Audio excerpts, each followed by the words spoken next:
I hope your Monday workday is over and you just get to chill and do stuff you want from now on. But I'm cleaning some geckos tonight, doing some feeding, doing some watering, and wanted to stay committed to the live stream. So let's do it. Just getting everything all set up here, finalized. Wait for y'all to come in. What's up, Jacob? Andres, welcome, guys. Just doing some live streaming, redoing some food and some water for the babies and stuff tonight. So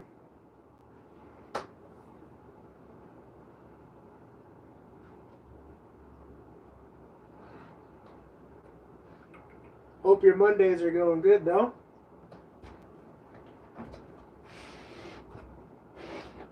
I wish I could show the geckos while looking at the screen. Otherwise, I have to go like this. Show the geckos and look at the screen is tough. But what's going on, Raven? Good to see you guys. So feel free to let me know if you got questions or any topics you want to talk about. But I'm just changing out some food for the babies today and some water. My baby gecko hasn't eaten. I have tried hand feeding, bowl feeding, but nothing is working. What do you recommend?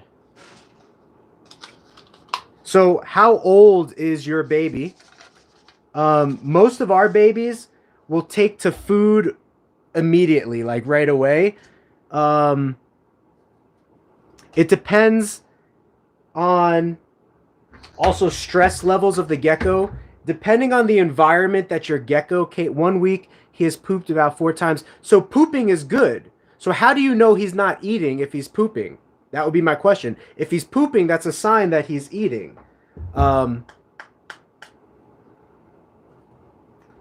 So make sure your temperatures are right.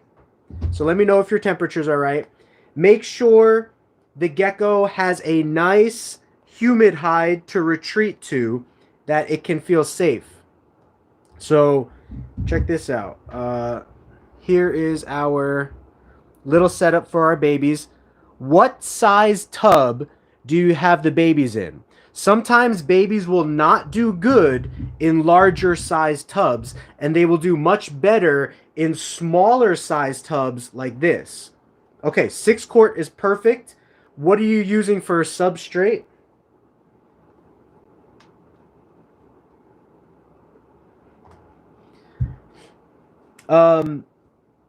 And what do you, paper towel is perfect. What are you doing for temperature? Is it a under the tank heater?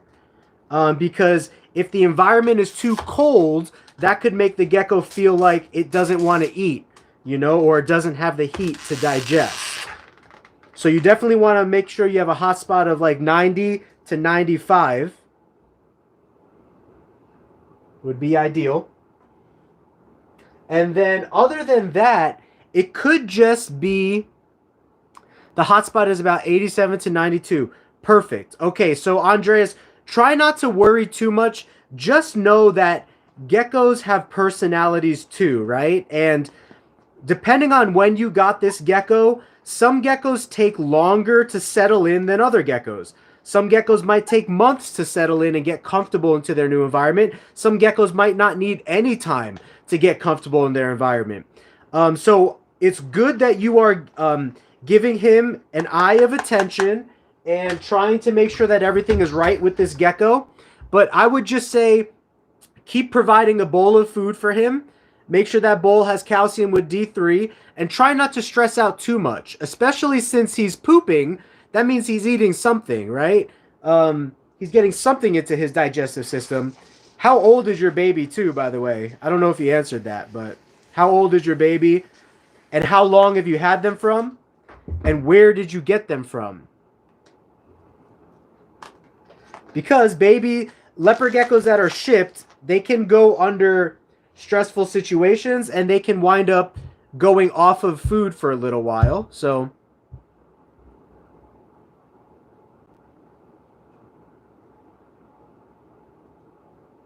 oh, okay. And that could be another thing that's stressing him out is his eye deformation. So most of the time, leopard geckos are not stressed out animals. Most of the time. But every once in a while, Babies housed together might be stressed out. Shipping and moving might be stressed out. In this case, since you did not acquire the gecko from another person, you hatched it out of your own collection, the eye deformation, it could possibly be stressing the gecko out a little bit. But I was actually taking pictures of it earlier, but we have a gecko here that was born with a backwards arm. And it took a little bit longer for that gecko to grow and kind of get accustomed than its sibling that was like perfectly fine. But as time goes on, the geckos get accustomed. Every once in a while, though, you will have geckos that take a little bit longer to get accustomed to their environment. It does happen. So I'm sorry, it seems like that's what you're going through right now. You're going through a baby that is taking a little bit longer to get accustomed to its environment. Make sure the food can easily be seen by the leopard gecko. If you look at our setup here real quick, I put the food bowl right next to the hide so that when the babies are in here, as soon as they come out, they're looking down into the food bowl. Any little thing like that helps. Another thing you can try is take out the human hide, take out the food bowl, take everything out except the paper towel, a small water dish, like this, a small water dish that is not very high so the gecko can just like easily climb in and out. And just put the paper towel down, the water dish down, spray the tub briefly just so that the paper towel sticks to the tub and so that the gecko can feel a little bit moist and stuff. And then drop some worms on the paper towel and close him back up into his cubby. Sometimes that is a little trick that I use for slow starters or for runt geckos. Runt geckos that can't climb into the hide or just need a little encouragement to make it easier for them to eat. So you can try that. You can also try the waiting game. Just wait it out for changes to happen, you know? Yeah, I really hope he doesn't die as well. Leopard geckos are pretty hardy. As long as he's pooping, that is a good sign. And you also want to look for growth. But you can try what I just said right now. 6-quart tub, paper towel, small water bowl, spray down the tub just briefly so it's moist, and then sprinkle the mealworms onto the paper towel. Don't even put it in a bowl. Put the mealworms on the paper towel, put the gecko back into the tub, close up that tub, leave it alone for half a day. Sometimes that helps troublesome and special needs babies.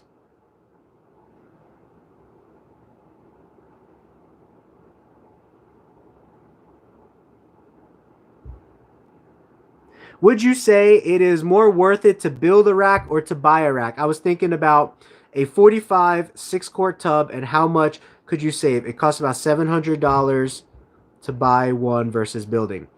So when you're talking about the rack, keep in mind that sometimes heat tape is not included in the price of the rack, and sometimes a thermostat is not included in the price of a rack. So keep that in mind. With that being said, if you have some kind of woodworking creative ability, I would absolutely 100% build your own rack. And I'm planning on doing a video on this soon, actually, how we built our own racks here.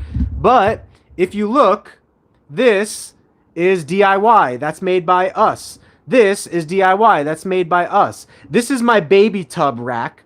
And essentially, all you need to make a rack is you need a top like this, and you need a base. So start with the base, and then a shelf, and then an arm, and then a shelf, and then an arm, and then a shelf. And look how the arm goes all the way to the other side, and then the shelf sits on top of the arm. That is a perfect setup. If you can get a little bit creative and create your own setup like this, look at how these brackets are done. 2x3 here, 2x3 here. This is plywood, whatever plywood you want to use. This is a 1x3. Get a little creative, and you can absolutely make your own racking system. So you just have to do all the measurements correct. This is based off of the 6-quart tub.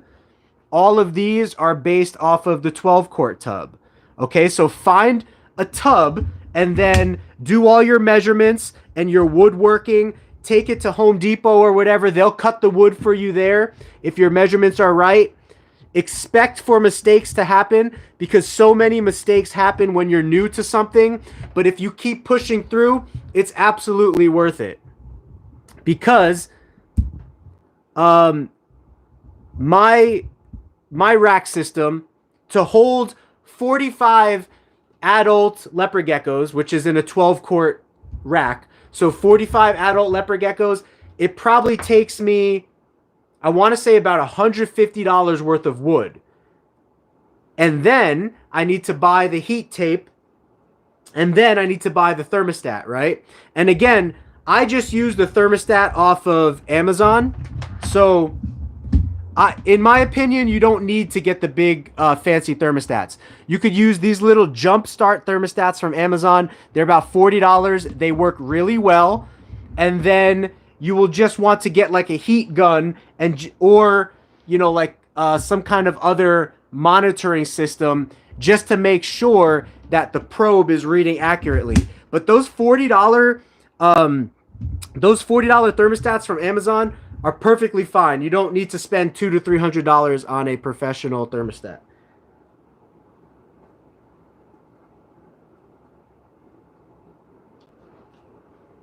But yeah, I would absolutely build it yourself if you can. Plus, I think the lead times right now on those professional racks are like months behind, Paul, good to have you here. LED, good to see you. So the water ball, Andreas, that you want to use for a special needs leopard gecko is a Gatorade bottle cap, or like a milk bottle cap, or like an orange juice bottle cap, because these are very short and shallow, and it will allow the gecko to easily crawl across it in its weak and feeble and special needs state and drink from it. Because special needs leopard geckos will happen. So what's going on, Kevin? Jay Harris? Oh man, favorite gecko. Gosh.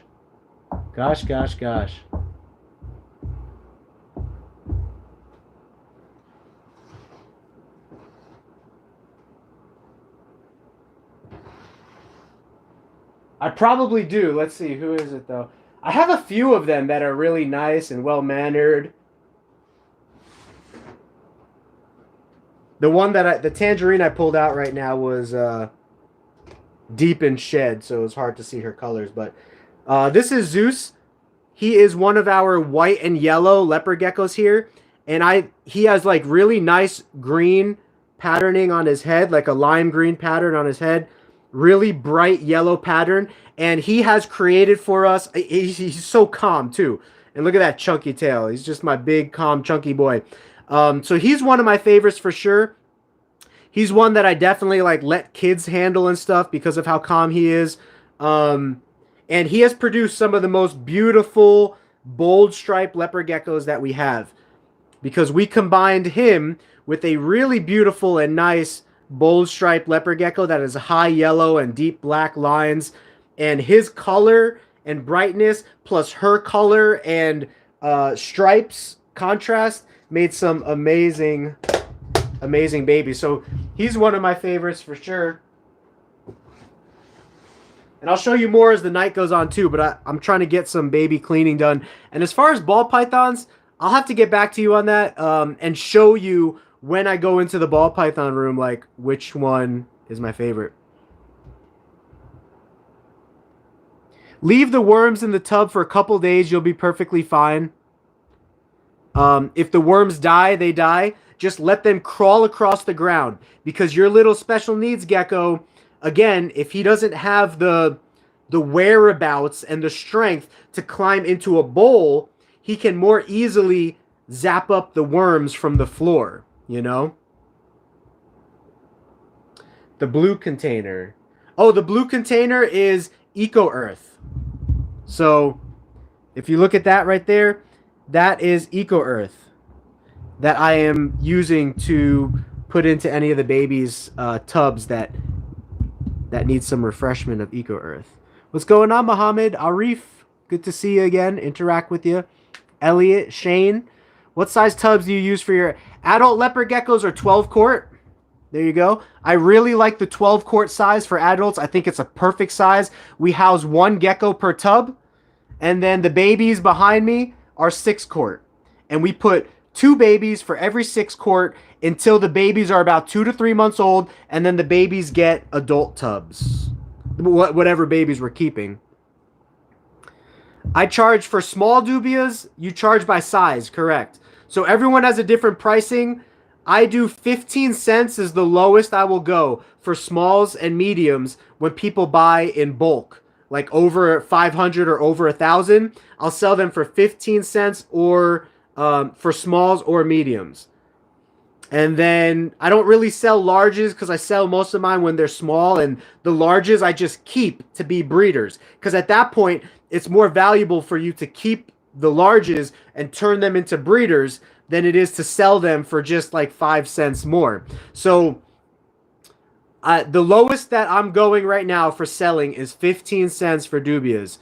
And I will work a deal with somebody, 15 cents for smalls, but also 15 cents for mediums. So whatever size they want, from that small to medium size, 15 cents each if they're buying over 1,000. If they're buying less than 1,000, it might be like 20 cents each. You know, because you have to factor in the time that it takes to prepare the order, meet the person, and, you know, all of that. So what you'll want to do, Andreas,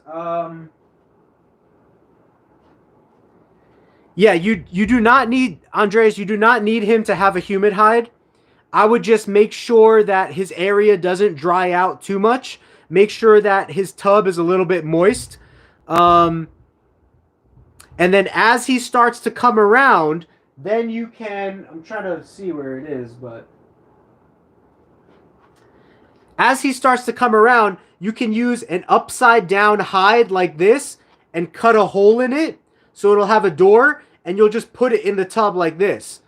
And that will become his humid hide. So it'll basically be like a bowl of sheltering over him.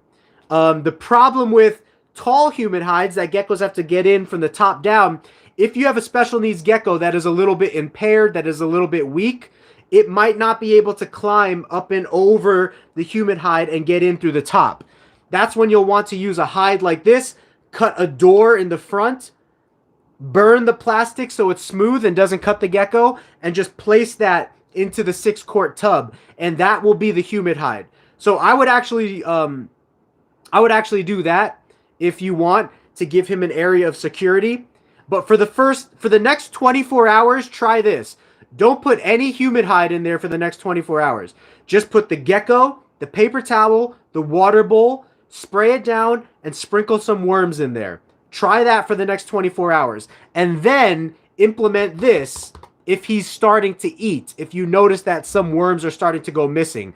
You want to make it as easy as you can for him to find the worms. And if he's constantly hiding in his bowl, you won't be able to know if he's... You won't be able to know if he's eating the worms, or he might not be able to see the worms. That's what I'm trying to say.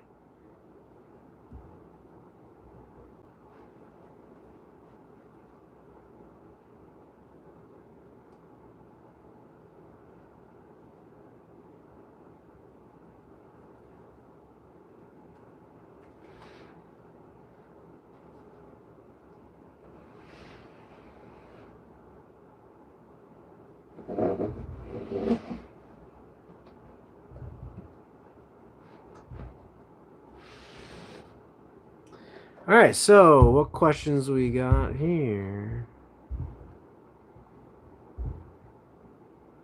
What's your dubia colony progress so far? Progress is going good. We're still producing about, I actually have to sift, but I think we're producing about 30,000 babies a month, which is really good. And we still have some jumbos that are growing up into adults, so we should start producing more. And then I'm holding back like thousands and thousands to turn into breeders within the next 6 months as well. So dubia roach colony is doing good. And then you just got to find local pet shops to sell to as well, you know. Ooh, this one, hard to see the colors, but this one has some nice bright coloration coming through.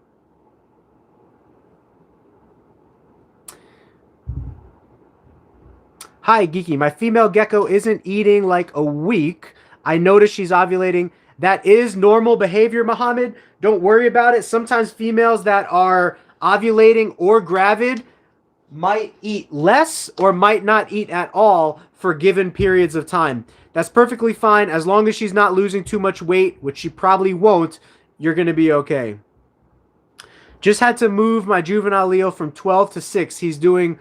Yeah, so that's a good point, OJH, is that sometimes leopard geckos do fantastic in smaller setups, and they don't do as well in larger setups. So whenever someone's having an issue with, especially a baby leopard gecko, one of my recommendations to consider is to move it to a smaller tub. And I find that 6-quart tubs are like the perfect size for the gecko to feel secure, safe, find its food easy, and start the recovery process if it has any issues, you know?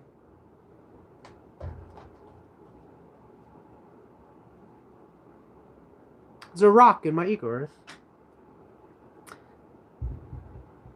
How much do you think an all-red leopard gecko would be worth if it was sold right now?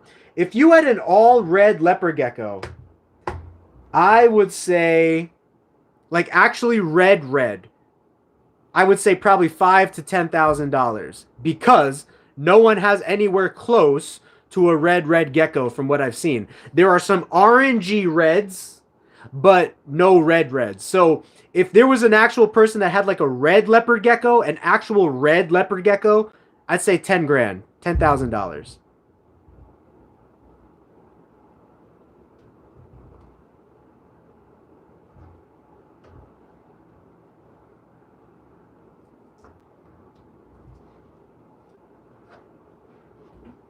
I'm coming back, guys, don't worry. My eyes will get on the questions.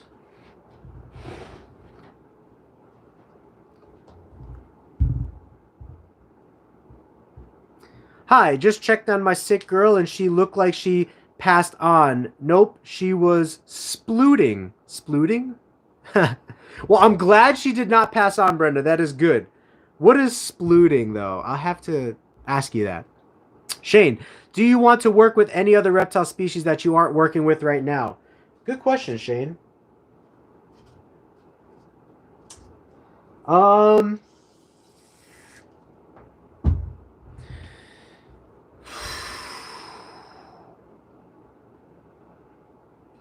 More monitor lizards. I want to get more into monitor lizards like water monitors, those giant water monitors. I also have some interest to possibly get into like reticulated pythons later on. Crocodiles / caiman. That is an interest of mine as well. So we work with tegus, leopard geckos, crested geckos, gargoyle geckos, ball pythons, Dumeril's boas, savanna monitors, and bearded dragons, and ribbon snakes. So here at the facility, we have about 9 different species that we're keeping right now. I would love a Komodo dragon one day. Obviously, I think that's like something that every reptile lover would want. But Komodo dragon, water dragon, Argus monitor, probably some other monitor species like green tree monitors, peach throat monitors. I like those as well. I want to work with the giant sailfin dragon. So they're really hard to come by in America right now because it's really hard to get them imported. And they take really long to grow. They take like 7 years to go from baby to breeder, to adult breeder.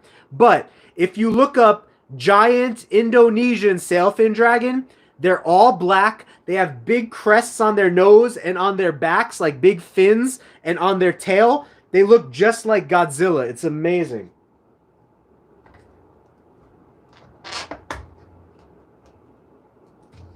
So those would be my species for now.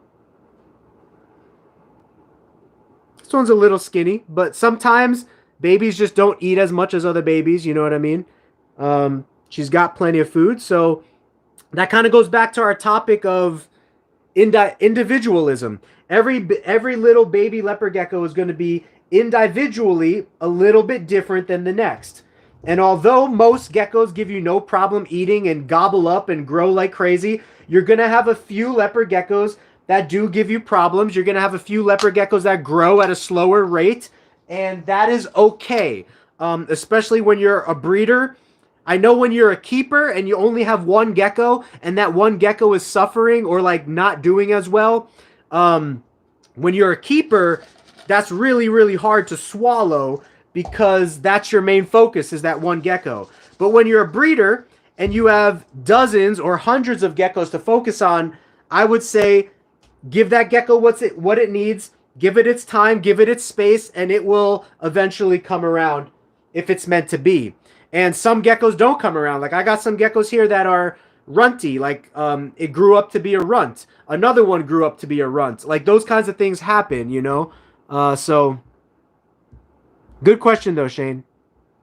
Floppy, magandang umaga, morning from the Philippines. That means morning in Filipino, by the way. And if you didn't know, my mom is Filipino.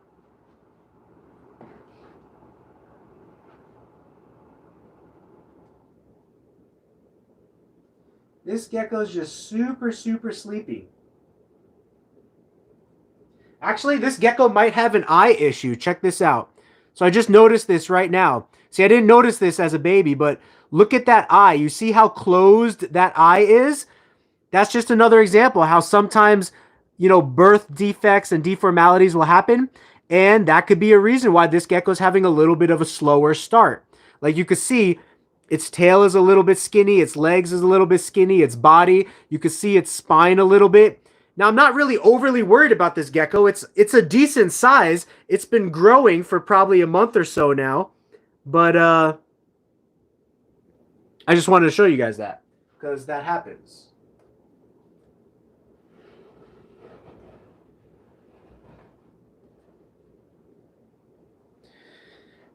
Let me see if I can text my wife without leaving the stream. Oh, I'm reconnecting. Okay, cool. So I texted my wife and it took me off stream, but let's see.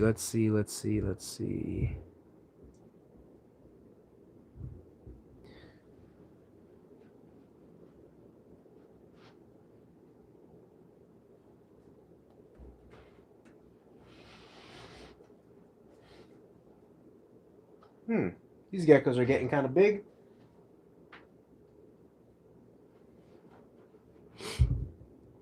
Andreas, so I don't know if you remember, but I've been looking for high quality tangerines from the companies you recommended, but everything I like is sold out. Any other recommendation companies? I just found these guys the other day. Beta Gecko. Beta.gecko is their Instagram handle. Just try to look them up on Facebook. Beta Gecko and B&M Gecko. The letter B, the sign and the letter M Gecko. I saw that they recently have some very nice tangerines. Now, if you don't know about Morph Market is probably the #1 place to go to if you are looking for random high quality animals. Like if your breeders are all sold out that you know have high quality animals, look on Morph Market because you will find out all different kinds of breeders on Morph Market that you never even knew existed, and you will see the quality that they're working with. Morph Market. On my YouTube channel, search for it. We have 2 videos to show you how to best use Morph Market and get the best use out of it so that you can find the exact geckos you're looking for at the exact pricing from reputable breeders. But Morph Market, Morph Market, Morph Market. That is the place to go to right now. No problem, Mohammed. Thanks for the question. Appreciate the questions. Gives us more stuff to talk about on these streams, you know? Athena, is it okay to have a light and a mat for a leopard gecko? What light bulb should I have? I want it to know night and day.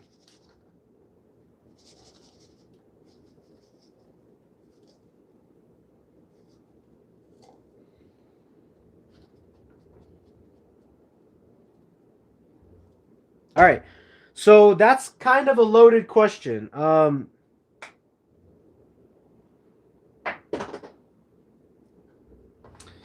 So there are these kind of light bulbs called mercury bulbs. They are used for heat and UVB.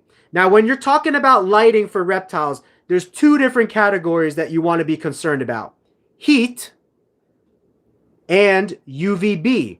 UVB is artificial sunlight that helps the gecko digest its calcium so that it can absorb it into its bones. In leopard geckos are thought to not need UVB. They're only thought to need heat. So your option is to go with an under the tank heater and then give the gecko a supplementation called calcium with D3. Because remember, the UVB is providing D3 for the animal. If you have no UVB light, then you need to use calcium with D3. If you have a UVB light, you can use calcium without D3, okay? But leopard geckos do not need UVB light, so let's take that out of the equation. They only need a heat lamp. If you're concerned about a heat lamp, there's expensive mercury vapor. These bulbs can be found on Amazon or reptile stores. They give out UVB and heat. So they give out artificial sunlight and heat. If you want to go with just heat, there's the infrared bulbs, which are red. They also come in like purple light and like blue light. Okay. So it was thought a long time ago that infrared was not a spectrum that the geckos can pick up. Nowadays, there are some people that are on the fence saying that you should not give red heat lights to your reptiles because they can actually see that spectrum of light and it's stressing their eyes out. Regardless of that fact, a gecko should always have a dark place to retreat to. So it shouldn't be that big of a deal if you use a red bulb or if you use a white heat bulb. But you need to look at reptile heat bulbs, and you need to make sure that you don't give a bulb that is too high of a heat. If you're using a 10-gallon tank, a 50 or a 75 watt bulb should get you the heat that you're looking for your leopard gecko. If you're using a 20-gallon tank, a 75 watt bulb should give you the heat that you're looking for on that lower end. If you're using like a taller 40-gallon tank, you might need a 100-watt bulb so that the heat can penetrate all the way through to the bottom of that tank. So you'll have to do a little bit of research about heat bulbs, but that's my general spiel on it. Use YouTube. YouTube is great for learning. Research, what type of heat light do I need for a leopard gecko? And then people will actually demonstrate for you different zones of heating and stuff like that. But you can go to your local reptile store and just buy any type of heat bulb. On the box, it says if the heat bulb represents day, if it represents night, if it represents blue light, red light, all of those are okay. The choice is up to you as far as what you want to do with, like you said, giving the gecko a natural daytime and nighttime sequence. But regardless, the gecko should always have like a dark place to retreat to. So hope that answered your question. It's a big topic. Lots of things to discuss. Sometimes my brain goes crazy, but let me know if you have further specific questions on that topic. My female gecko is too fat. It even has fat in its armpit. Is that bad? Yeah, if they have armpit fat, I've experienced that as well, that is like an over nutrition, right? So here's my experience with armpit fat. Mealworms were sold out last year in 2020 when COVID hit. I have a dubia roach collection. I fed all of my leopard geckos mealworms, and I barely ever experienced armpit fat. Then I switched them over to dubia roaches, which are much higher in fat content and protein content. And out of nowhere, about 2 weeks to a month down the line, almost every single gecko had armpit fat. And then when I switched them back over to mealworms, perfectly fine and no armpit fat. So that's my experience with armpit fat. Take it for what it is. Put the gecko on a diet. If it does have armpit fat, just feed it less.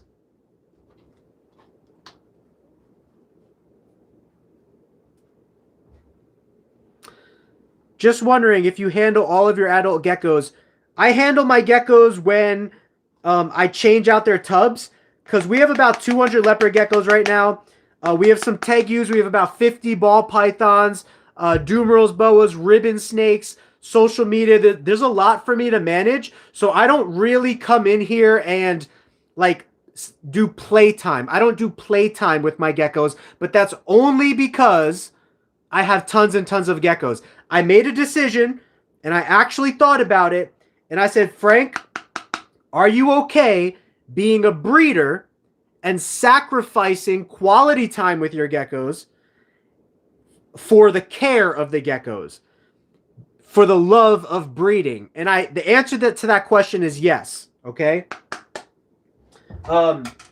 If you have a small collection, you can enjoy quality time with your geckos, etc., easier than if you have a larger collection. And I'm okay with that. I decided that I'm okay with the sacrifice of quality time with my geckos and like fun time and play time. I'm okay sacrificing that and spending time taking care of them, changing all their food, changing all their water, changing all their substrate, making sure that they're all healthy and doing well. That being said, every time I change the food, every time I change the water, every time I go in there for humidity, which is a couple times a week, they all naturally get picked up and held a little bit to a certain degree, you know? So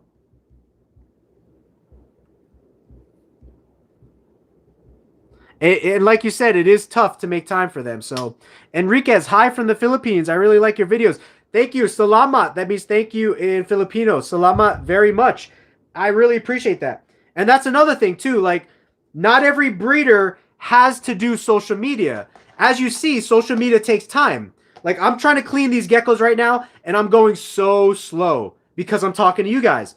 But I'm okay with that because I decided that I want to sacrifice the speed at which I go for spending some quality time with you guys every week. And Monday is like one of our live stream nights. And so even though I have some cleaning to do tonight, I'm going to spend time with you guys, work the geckos slowly, and then later on tonight, after the live stream, I'm going to be up till 2, 3 o'clock in the morning finishing off these leopard geckos because I'm spending time on the live stream. So when you decide to become a breeder, there's a bunch of different sacrifices that you have to make as your collection grows.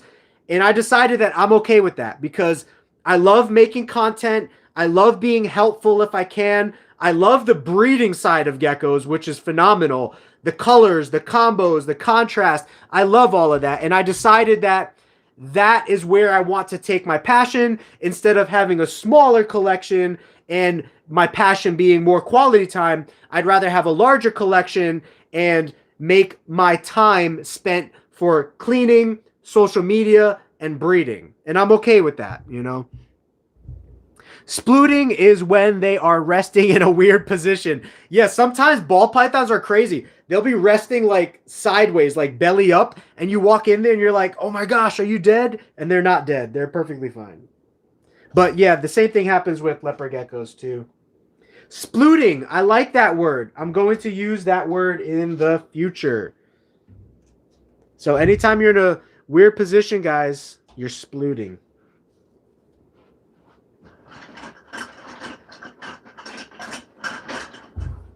So yeah, again, these little Gatorade caps, they work perfect for babies and juvenile leopard geckos.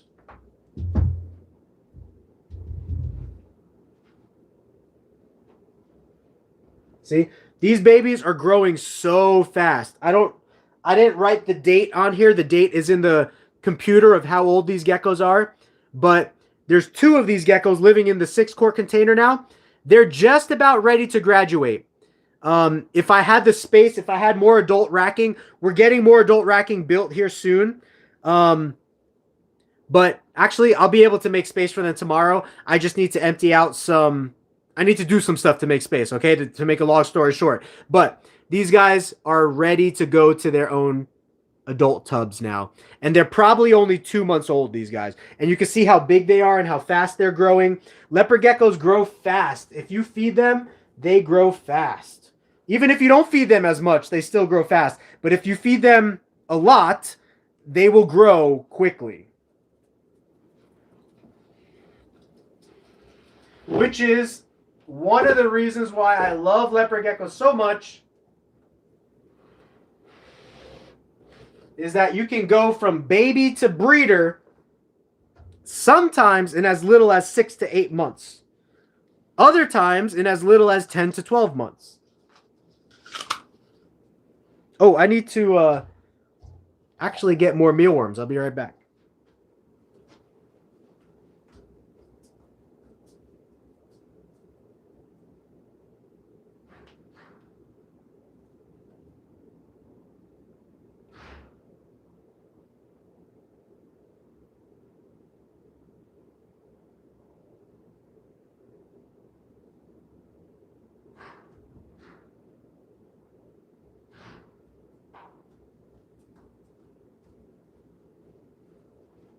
All right.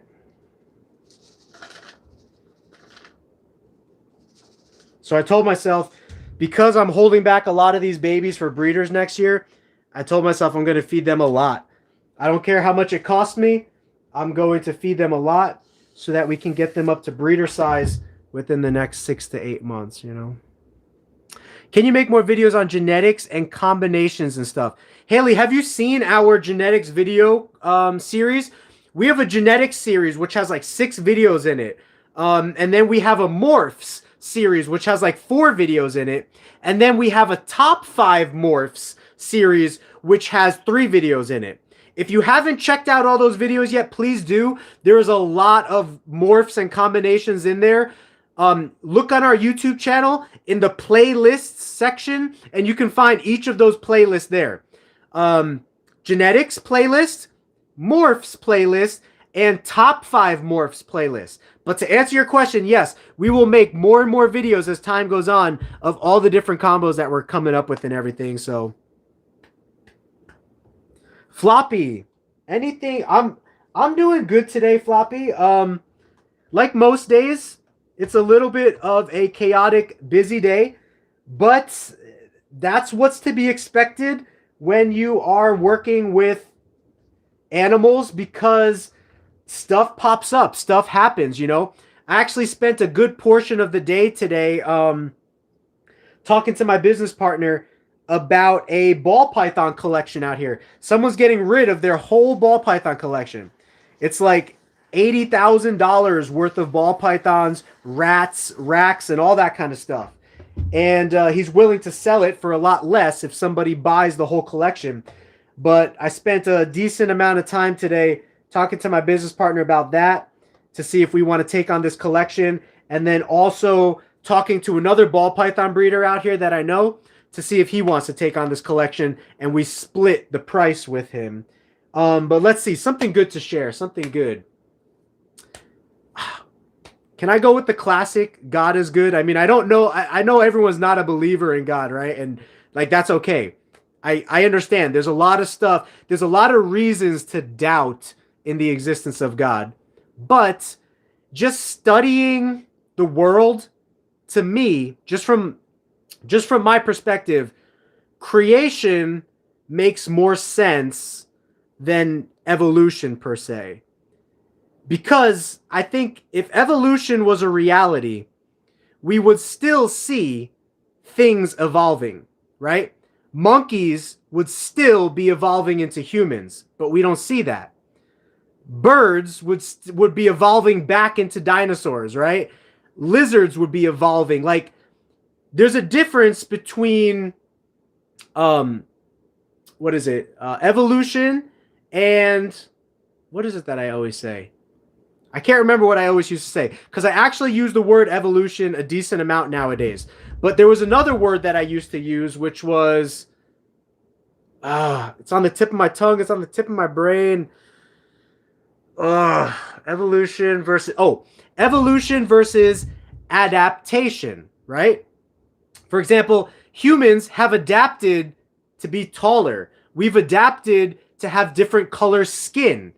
We've adapted to have different color eyes. We've adapted to have different musculature. We've adapted different qualities. But that doesn't mean we've evolved. We didn't change into a different species. You know what I mean? So, anyway, I could go on, but from a world perspective, like looking out at the world is so complex, from the largest creature to the smallest creature, that to me, I just believe creation makes more sense. Now, that being said, I have a different reason for believing in the God that I believe in, because there's so many different ideas of religion and God, right? But you know, just like everybody with a crazy God story, I had some really tragic and terrible stuff, happen around me in my past, in my life, and I cried out to God, and I feel like He was there. Like I feel like He really, literally, like answered me and started speaking to me, and then started taking me deeper into a relationship with Him, and then fellowshipping with other people in the church, and the God of the Bible, and getting deeper into the Bible, and that whole thing happened with me, and it became super, super real. As real as talking with you is, that's as real as me talking with Him became, and my relationship with Him became. And so I just got to give credit to Him and give credit to that. I know it's a tough pill to swallow. I know creation isn't always the easiest thing to believe in. There's a lot of good arguments against it, but at the end of the day, I had this personal experience that I just cannot deny. And still, even to this day, I'll be driving down the street sometimes and I'll think to myself, like, do you really believe in God? Like, do you really believe God exists? But at the end of the day, I can't deny what has happened in my past, right? So it's the same thing with like your parents, right? You might not be around your parents right now. You might not be talking to them right now. You might not even be in a good relationship with them right now. But does that mean that they don't exist? Does that mean that they don't care about you? Does that, you know what I mean? Like, does that mean that they're not there? Just because you don't see your parents, just because you don't talk to your parents, doesn't mean they're not there, and it doesn't mean they're not real. And it's kind of the same thing with God. Just because you might be having doubts at the moment, just because you don't see Him, just because you don't believe in Him, doesn't mean that He's not there. Doesn't mean that He's not real. It just means that everything happens for a reason, and sometimes doubt can even be used as a testimony later on in life. So anyway, that's my little preaching spiel for today, but God is good, He's been good to me. So I have a Savannah monitor, chameleon, crested leopard, and gargoyle geckos. That's really cool. I ask myself every day, am I working with too many species? I could give you guys more live streams. I could give you guys more content. I could do more for you guys if I was not burdened with the thoughts, the responsibilities, the care of other species. But I like other species. Like, I like reptiles as a whole, right? And so as far as right now is concerned, I'm not ready just to throw in the towel yet on the other species, just yet. But it is a fact that there's only so many hours in a day. There's only so much one person can do, which is great why we have Brooke now. Brooke's gonna be helping us little by little, and hopefully eventually become an actual part-time employee for us / full-time employee for us when she's going to school. So we'll see what happens with that. But as growth happens, the team needs to grow. You can't do it. I can't do it all myself. So we'll definitely be looking for team members and stuff like that as time goes on. Brenda, I don't think it was stuck shed. I looked at both the eyes, and I didn't see any stuck shed on that one leopard gecko that we were showing. So what's going on, Jaden? 603 Geckos, welcome.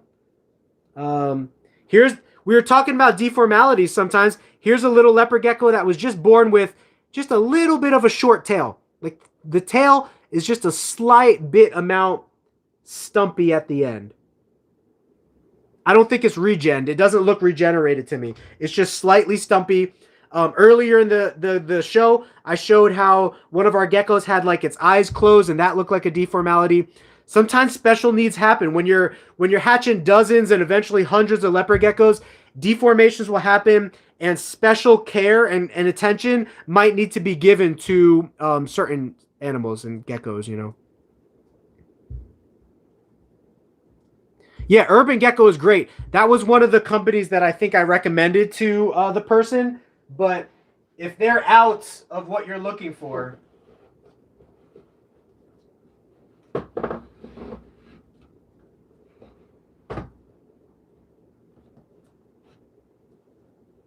so Urban Gecko is pretty cool.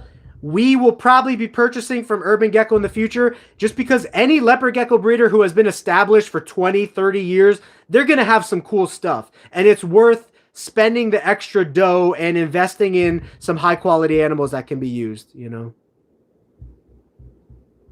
What's up, Jim?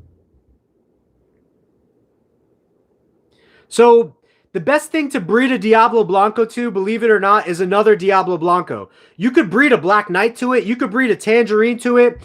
But you're only going to get hets out of those babies. And because Diablo Blanco is such a desired leopard gecko, I would breed it to a Diablo Blanco, or I would breed it to a gecko that is het Diablo Blanco so that you can get more visual Diablo Blancos. That would be my recommendation. And yeah, sometimes you can find some good stuff at PetSmart. Yeah.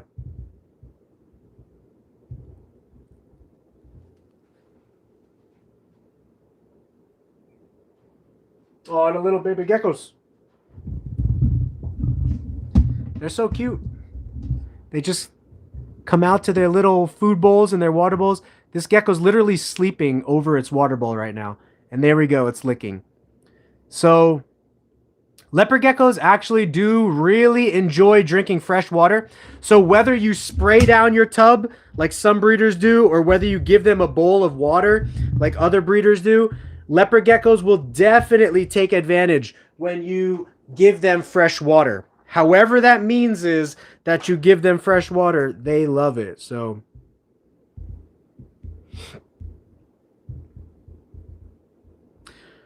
you can use floodlights to heat reptiles. I use it for the Savannah monitors. You just want to make sure that the floodlight is not too powerful, because floodlights are really, really strong heat producing lights. So if you're using a floodlight for a leopard gecko, you either want to have a really big cage to where the floodlight is just heating one side, or you want to use a really, really small wattage bulb. But yeah, you can use floodlights, and they're really, really cheap at the hardware store. And actually, that's a good idea, because I'm all about efficiency and saving money when you can. You know, as you see, we build our own racks here and everything like that. So.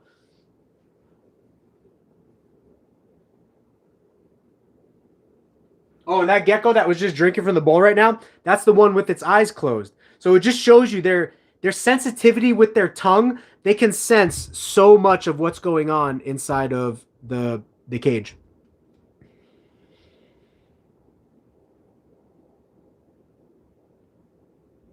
Yeah, I actually just found a gecko with tail rot in my collection too. I think it happened like one day, everything was perfectly fine. And then the next day after the gecko shed, there was some rotting. Not the next day, but I mean a couple days later. There was some rotting that happened, and I was super confused. Like, this has never happened to me. I was like, what is going on right now? I think maybe the gecko chewed up the tip of its tail during shedding or something like that, and then maybe got infected. I was actually considering cutting off the very tip of the tail because it's only a small portion, but it looks like it's dying and it's going to fall off on its own. Maybe you could give me some input of that if you said your gecko dropped it. So, but yeah, I don't want it to affect the bloodstream of the gecko, so I was literally thinking of cutting off the tail. I'm pretty sure a leopard gecko's tail doesn't have nerve endings in it, so it's not going to like cause the gecko any pain since they have the ability to drop their tail anyway, but I was going to cut it, but I just decided it was drying up. I'm just going to let the gecko's tail do its thing naturally, so. 603, thank you for your time and advice. Yeah, no problem.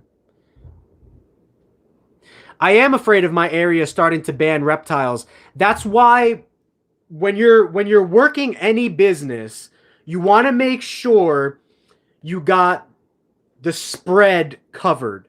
And what I mean by the spread covered is you want to have multiple ways to support the business. So YouTube is one way that we can earn revenue.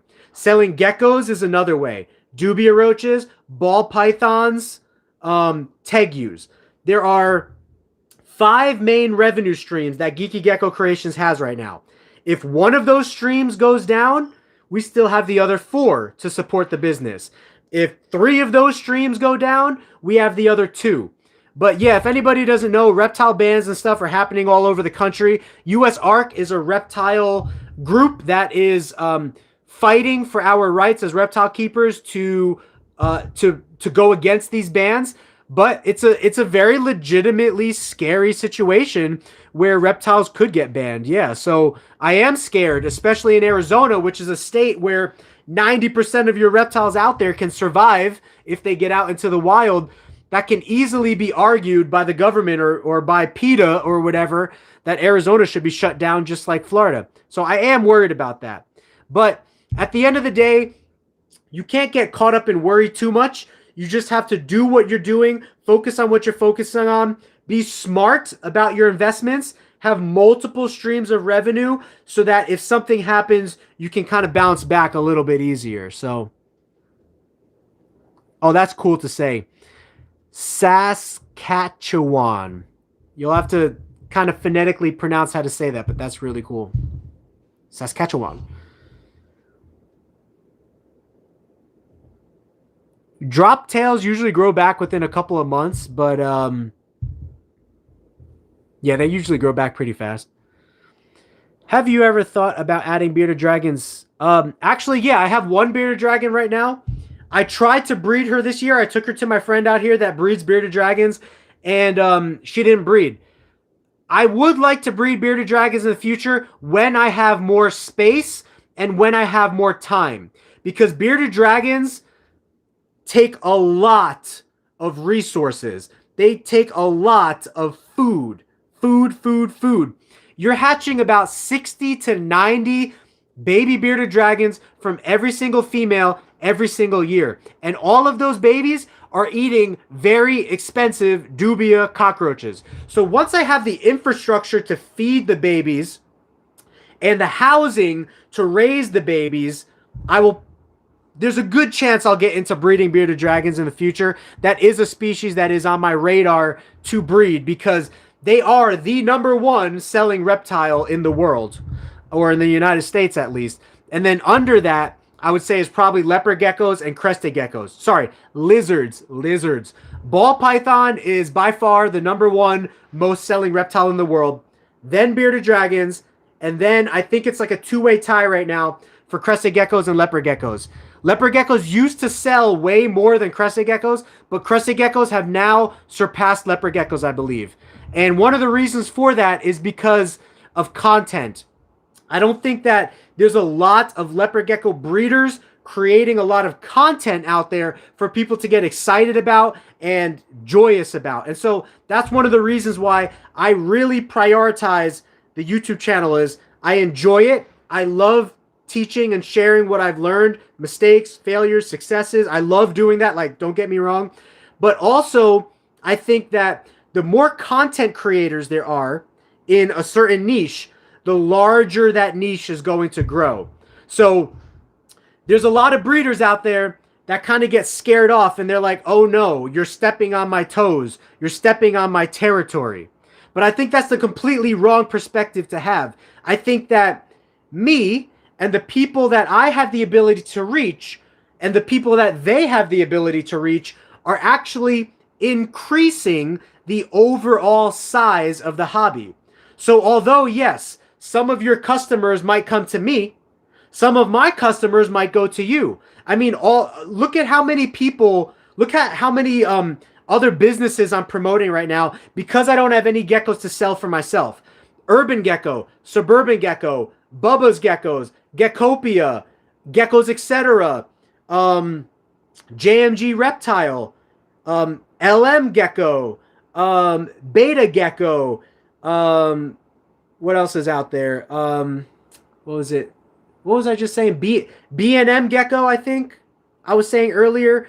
Luna Geckos, Soul Geckos. There are so many other channels out there and people that I've learned from and known are decent people and good breeders that I can recommend. And look how that just helps their business, you know? So although I could be looked at as a competition towards those guys, I think that's the wrong perspective. I think that we should all grow together because the people that I reach and the people that my people reach is going to initially grow the hobby more than if we did not collaborate and did not work together. That's why I'm always trying to run collaborations with people. So we've done a collaboration with Geckopia, Luna's Geckos, Supreme Gecko, when you run collaborations with people, it takes your audience, connects it with their audience, and grows the overall audience and awareness of that specific niche.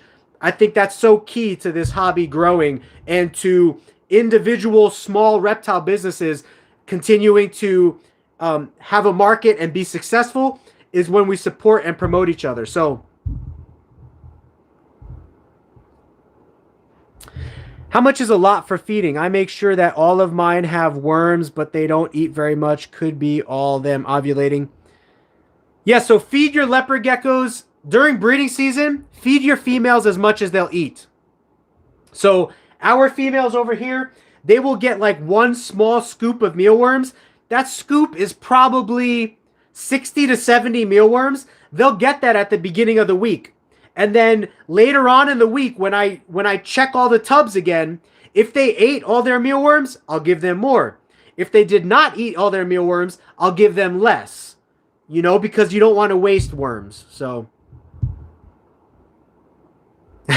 God is great. Beer is good. People are crazy. Shout out to Zach Brown Band. Yeah, I love that song. Yeah, you're right. Adaptation, adapting. I definitely look at adaptation different than evolution. I look at evolution as changing species, right? So like a bird turning it, or like a dinosaur turning into a bird is a complete species change. Like that is a complete evolution of something that's going on. And although that might be true, you know what I mean? Evolution might be true. I tend to believe more in adaptation. Adaptation is evolution within a species, meaning that a lizard is a lizard and will always be a lizard. A lizard will never turn into a bird. A lizard will never turn into a human. A lizard will never turn into a mammal. That's just my current belief right now. So we were having this discussion earlier about evolution and adaptation and creation and God. You know what I mean? I was talking about it. I don't know what the comments said. I'll probably get to some of them, but I tend to be more of a believer in creation. Like I believe that creation is created, and therefore when creation was created, species were created. Like the species of lizards were created, but then adaptations can occur within that species. Say the easiest way to look at adaptations is human beings, right? Human beings have adapted to change eye color, to change hair color, skin color, height, musculature, teeth, like all kinds of things have changed in human beings, but a human being is always a human being. We're always the same species. We're not evolving into a different species. We're just adapting within our own species, you know? So anyway, I will relent on that conversation, but I'm not adapted at all. I'm short. Yeah, my wife can identify with you there. She's like, she says she's 5 foot rounding, but I measured her one time. She's 4'10.5". So I make sure I remind her of that every time. I might get into African fat-tail geckos in the future. As of right now, African fat-tail geckos, they look just like leopard geckos, but leopard geckos have way more popularity and genetic combinations and ease of care than African fat-tail geckos. So for now, my focus and my heart is in leopard geckos, and I don't really have a desire to expand into fat tails right now, you know. Nice, congratulations on the hatching. Oh, this little leopard gecko still sleeping over her water bowl. And here's the gecko with the eyes. Its eyes are kind of like sealed shut. Well, it can open its eyes a little bit, but it's actually closing its eyes right now, but it can open its eyes a little bit. But look how they just chill. I mean, how can you not love leopard geckos? Look at this. See? This warms my heart, and it makes me miss that quality time that I was talking to you guys about earlier. So, if you missed the earlier conversation, whenever you grow in this hobby and become a breeder, you have a decision to make. Do I want to keep my collection small so that I can be more hands-on and spend quality time and fun time with each gecko? Or do I want to make my collection super diverse and super large, but sacrifice the quality time? I've made the decision to sacrifice the quality time so that I can take better care of the vast amount of animals that I have. And so I do get to see each and every one of my animals. I know them. I name them, especially with Brooke, we name them more. And I develop bonds with them, but I don't get to spend as much quality time with them as if I had a smaller collection. If I had a smaller collection, I could actually like take the gecko out and like pet it and like spend an hour watching TV with it. But right now, I have to spend an hour cleaning. You know, I got to spend 2 hours later cleaning and then feeding and then breeding and then egg checking and then all the other species that we work with, you know? So it's a sacrifice that I've decided to make, but de-evolution. Brenda, what is de... I'm trying to look what you're... Oh. Jaden is de-evolving. Yeah.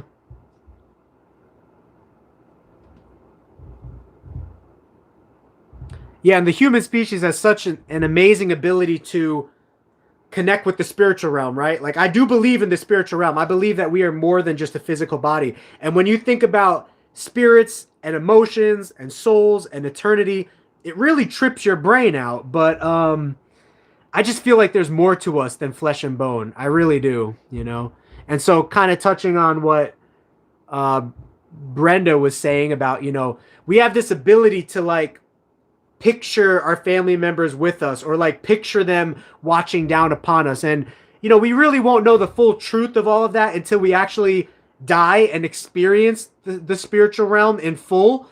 But, you know, I think that there's ways to realize that the spiritual realm exists without actually like seeing it or experiencing 100% right now. So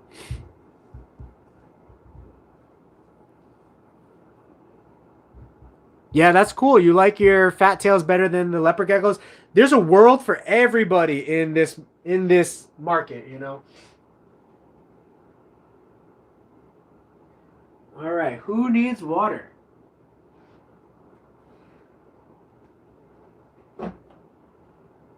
Okay, we are on... Ooh, this tub's really tight. Ugh. Oh, this is a really nice gecko. Let me show this one. Give it some food first real quick. One gecko, yeah. One gecko gets less food than two geckos. But I'm feeding my geckos a lot right now, even if it costs me a little extra money. Because I really want them to grow up and be breeders faster. So we could get some cool geckos out to you guys next year.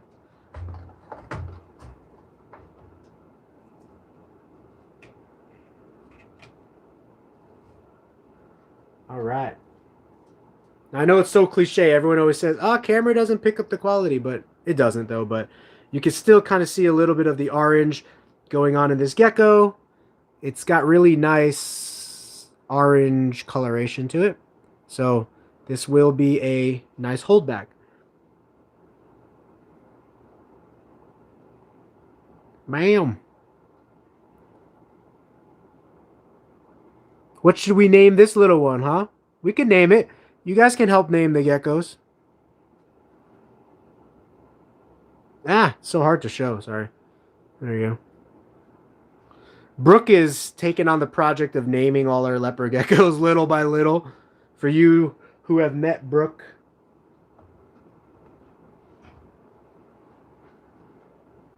Hun! Whitney's home. She texted me earlier in the stream if I wanted Chipotle, so just want to thank her for that. For thinking of me, you know, the little things.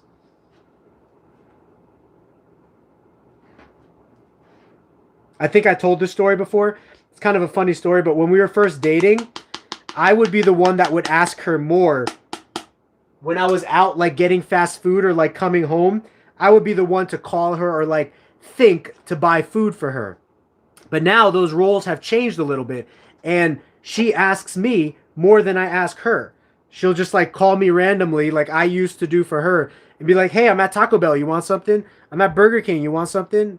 Well, she usually goes to fancier places like Chipotle and stuff. I lounge around, with the Burger King people and everything, but yeah. So anyway, that's nice of her. Funny how things change, you know, routines change.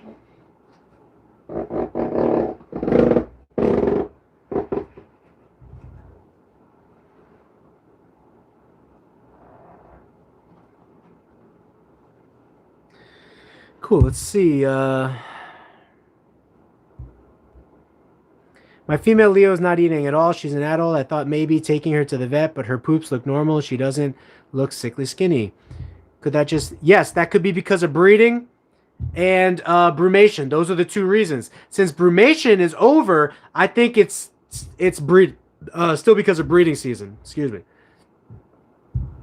It's still breeding season. I have some of my girls that are just beginning to ovulate now. Other girls that are just, you know, a couple ovulations in. So, can you show us any month old to see how their colors develop? So, Big LED, that's actually going to be a video that I do soon as far as the developmental colors of leopard geckos. But yes, leopard geckos do go through color changes. As I'm going through the collection here, I can kind of see which ones are which, but I have some pictures of like babies from like 2 months ago, right? And then I can show pictures and video of them now, and you could kind of see how they change. But colors do change. Tangerines, a lot of times, they're born with a yellowish color. And then that yellow color turns orange as time goes on. They're also born with black pattern.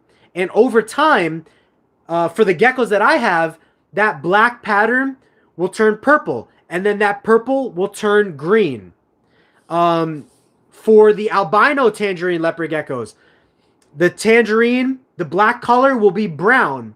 And then that brown in time will turn white, creating that white and tangerine contrast instead of a white and black or white and green contrast. So those are a couple of the ways that colors change. As leopard gecko babies grow, their pattern tends to spread out a little bit and sometimes break up a little bit. And also, they tend to develop their dots. So as babies, leopard geckos don't have dots. They have pattern.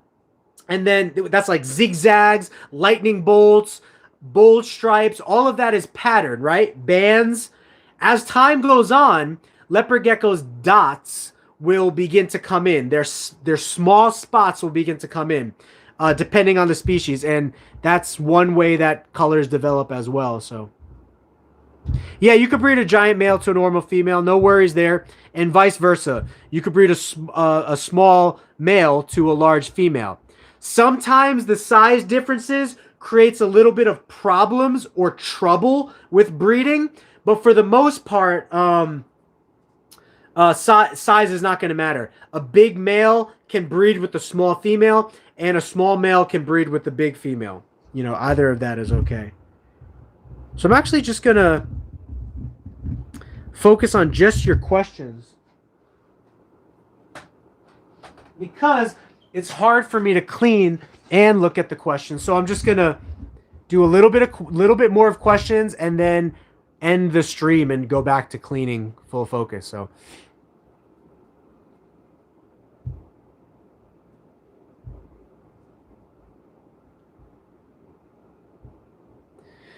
we have a shortage of leopard geckos out here. I am led to believe that there were too many on the market and that breeders stopped. I sold all of my babies last year and not breeding this year. Yeah, leopard gecko market can increase quickly because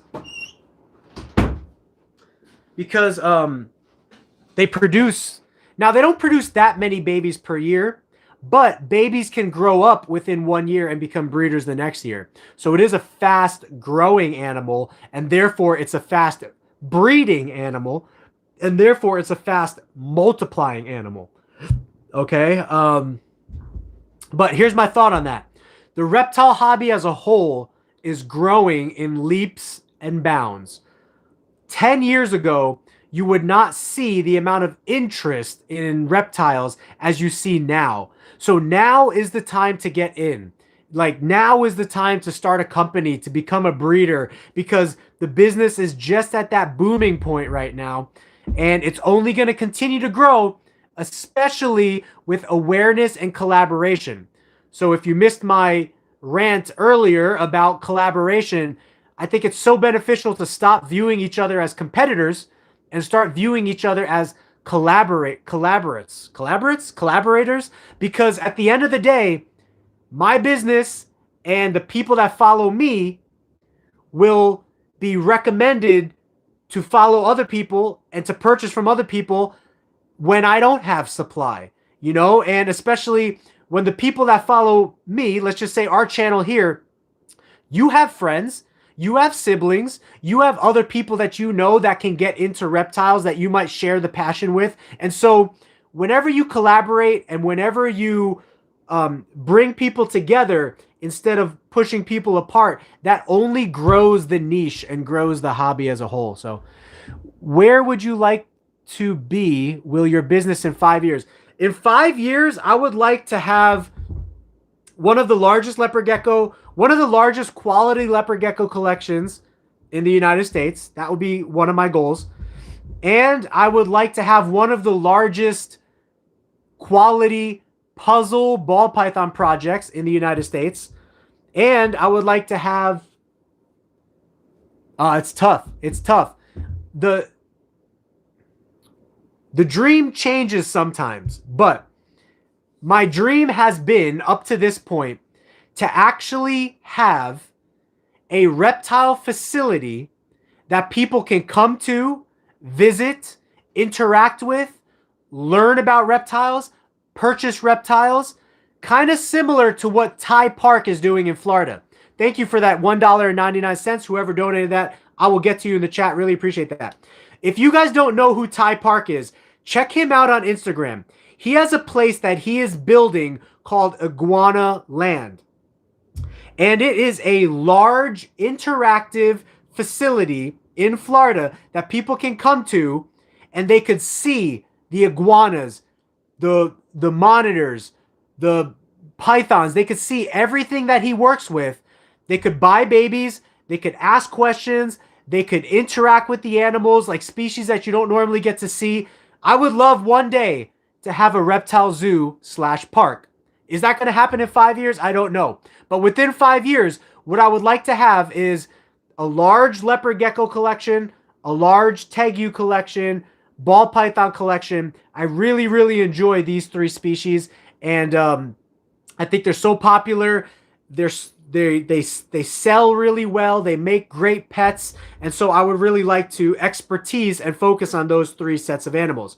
And also, when people come into our facility, I would like for them to learn about genetics, you know? So maybe we'll have like a genetics focused portion of our business, a wing per se, right? So you walk into GeekyGeckoCreations, you have like a genetics wing on one side. You'll have like a medical wing on the other side. You'll have different breeding facilities set up for the different species that we're working with.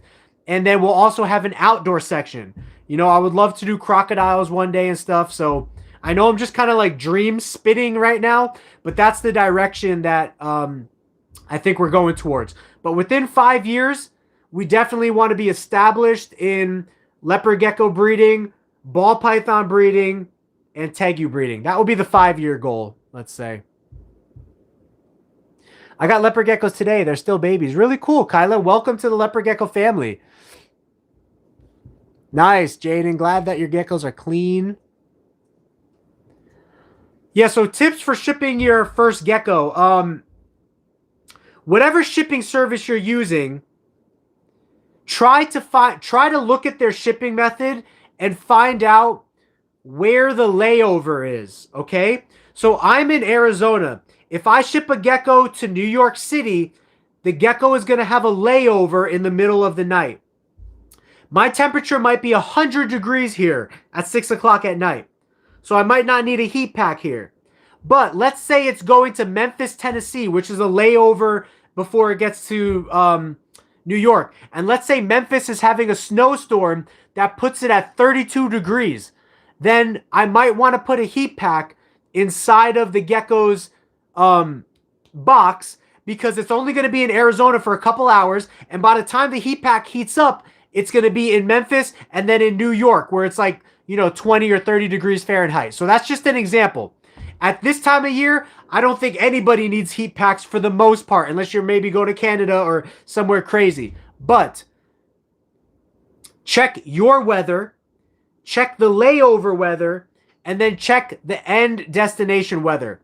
Another pro tip, if you can, have your people pick up the Gecko from their local hub.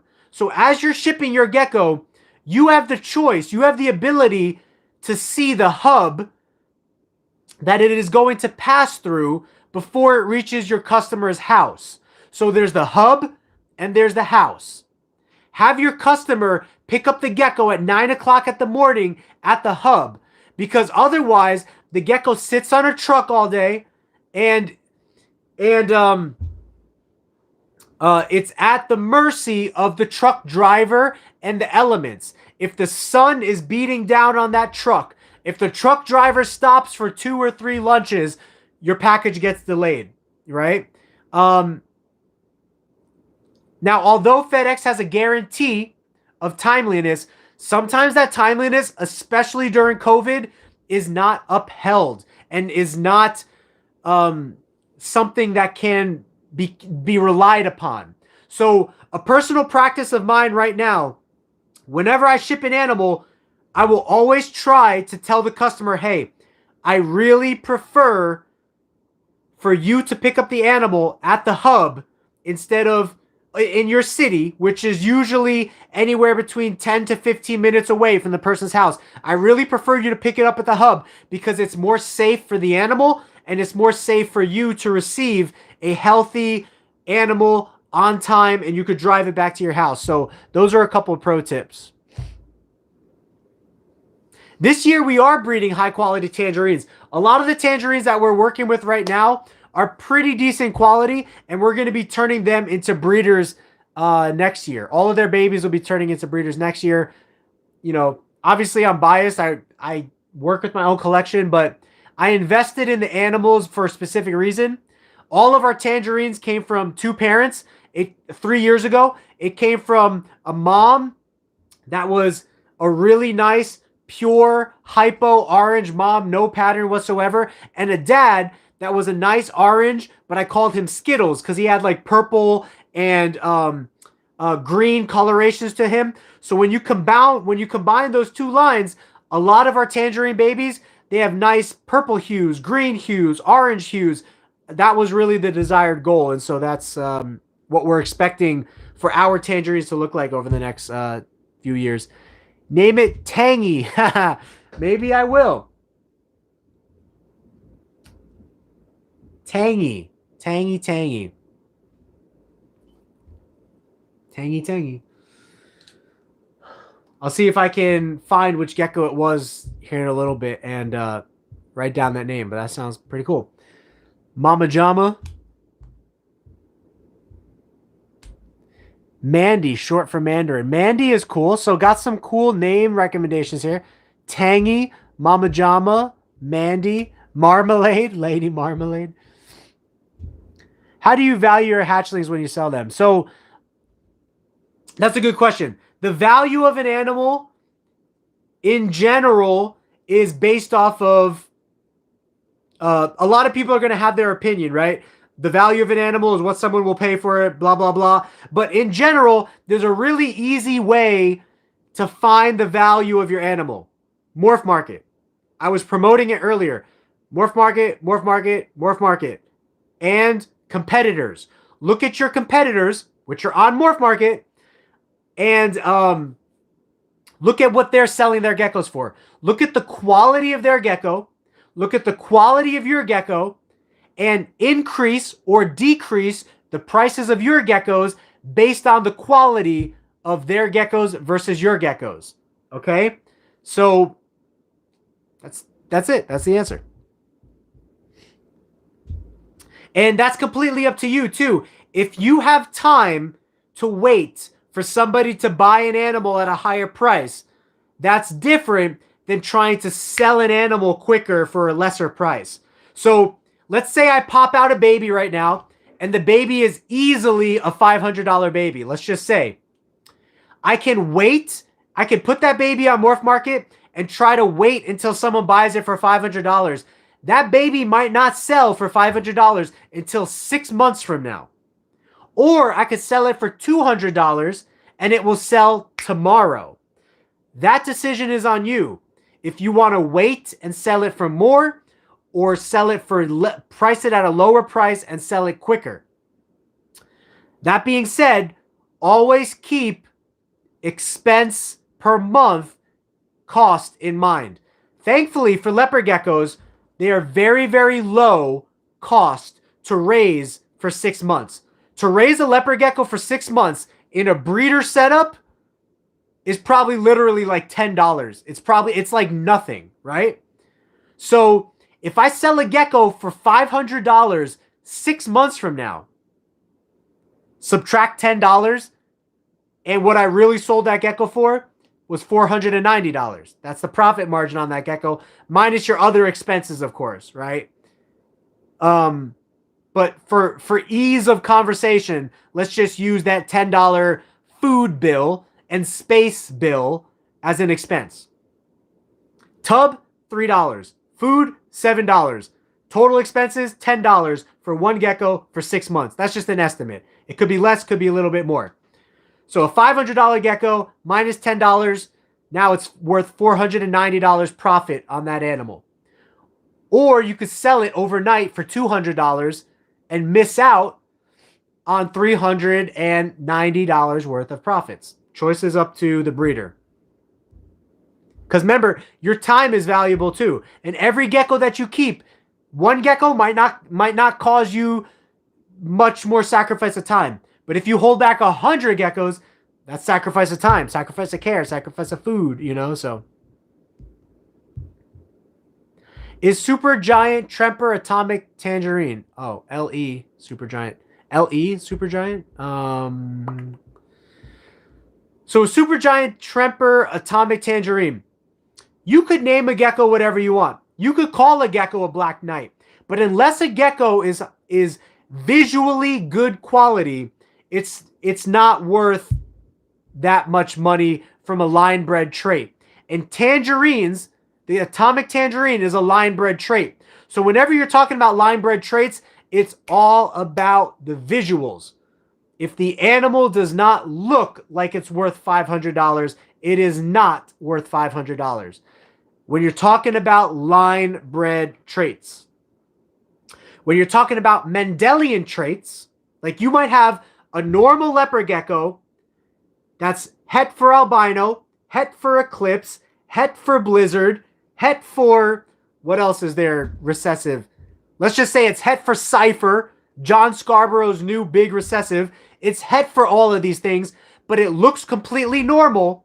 It might sell for $3,000.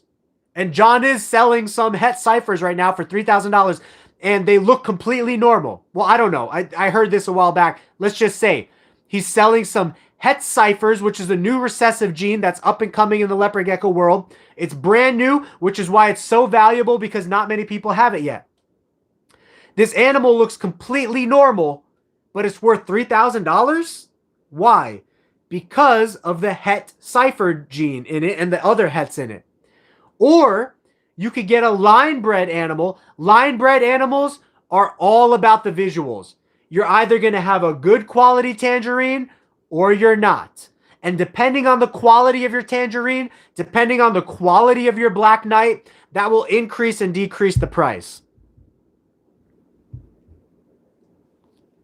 25% Firewater Inferno. Possible het Murphy's Paddles. Possible het Eclipse, Super Hyper, Albino, Rainwater may look like. Wow, that's a lot of possible. So if I'm understanding your question correctly, the gecko it's a super hypo, Okay, you got a couple different things in here. Because at first you say it all day. At first you say the gecko's 25% fire water. To my knowledge, fire water is rainwater. Maybe with like another combo, like a tangerine or something. But then later on in the comment, you say that it is a visual albino rainwater. So I gotta know what it actually is. But if it's a possible anything, it's gonna look normal or close to normal. But if it is a tangerine, if it is an albino, if it is a Murphy's patternless, if it is an eclipse, all of those genes will dramatically change the appearance of the animal so that you could tell that there's a change going on in the animal. Especially if it is super hypo, especially if it's albino and tangerine. If it's possible het eclipse, if it's possible het Murphy's patternless, those are recessive genes that if it's only carrying one copy, it won't change the outward look of that animal. Nate's Geckos, thank you very much for your $1.99, sir. Sorry for the late shout out. Love your content, man. Appreciate that, Nate. Thank you so much. Andreas, you talk a little bit about the reverse stripe morph. For example, how to identify them from other types, what they look like. Yeah, so a reverse stripe morph, when it's born, is going to have a black stripe. If it's not albino, it's going to have a black stripe down its back. If it's albino, it will be a brown stripe down its back. In time, that stripe is going to change color. So check this out.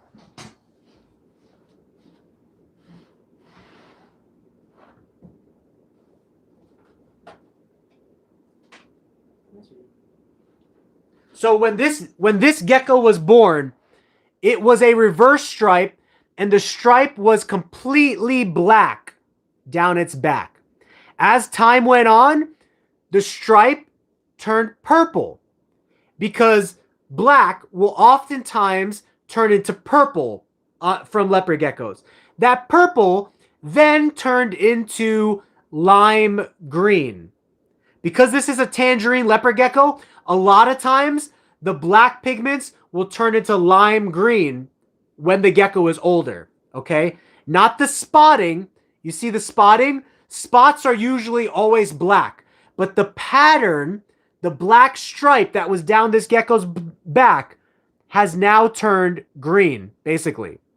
And as more time goes on, it will probably blend more and more into the orange color of the leopard gecko. But that's a reverse stripe. That's an example. It has to have pattern going down the middle of its back. Pattern is black if the gecko is not albino. Pattern is brown if the gecko is albino. It can't be an empty back. Let me show you what an empty back looks like.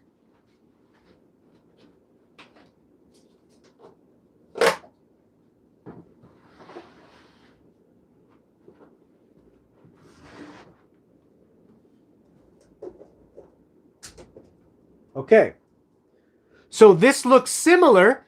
It has a stripe going down its back, right? But that's not really a stripe. That's an empty back. The back has no pattern, no pigment. So again, reverse stripe means that there is pigment and pattern going down the middle of the back. Not this. Even though that looks like a stripe going down the back, it's not. It's just no pattern in the middle of the back. That's called hypo back. It has a back that has no pattern down the middle. Okay? Pattern in leopard geckos comes in two base colors. It comes in black if the gecko is not albino, and it comes in brown if the gecko is albino. Okay?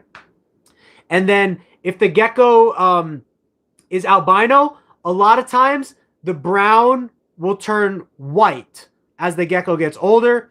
And if the gecko is if the gecko's albino, brown will turn white. If the gecko's not albino, black will turn purple. And in tangerine, purple will turn green a lot of times.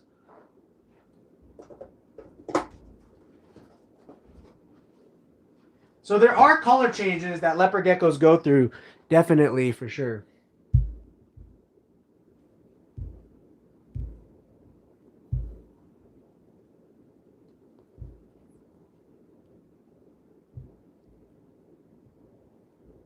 So all day, send me a picture of your baby. Go to our website, GeekyGeckoCreations.com, and fill out a contact form, and then email me a picture, or go directly to my email, GeekyGeckoCreations@gmail.com, message me on Facebook or Instagram, and show me a picture of your gecko, and then I will tell you what that gecko will most likely look like when it gets older, or my thoughts on what it will look like when it gets older. I bred a bold stripe, 66 het eclipse, and a bold snow, white and yellow, 100% het raptor. And I don't know how, but I think I got a reverse stripe. So I want to know how that happened. Reverse stripes, a lot of times, will come out of hypo and eclipse combinations. So because you have, because you have a 66% het eclipse, and you have a 100% het eclipse, the het raptor, reverse stripes, a lot of times, from my intel, the intel that I've received and gathered, they will occur a lot of times in hypo, super hypo, and eclipse bloodlines. So you had all the proper ingredients for that, basically. I would love to own my own Leo warehouse. Yes, juniors, we want to own our own Leo warehouse too. One day, that'd be great. Maybe we can combine forces and invest in a large warehouse out here and have a few breeders in there. So yeah, there's a lot of morphs for leopard geckos. So the ball python world is like no line breeding and all Mendelian breeding. Mendelian is like inheritable traits. The leopard gecko world is Mendelian breeding and line breeding. So it's a pretty cool world. You could take like a Mendelian trait like albino, which is just simple inheritance. One genetic change, one gene being passed on from each parent, you know. And then you could take line breeding, which is multiple genes being passed on to give the animal a tangerine look. And you combine the two, and now you have some pretty variable and cool combinations that can happen. Same with Black Knight, so.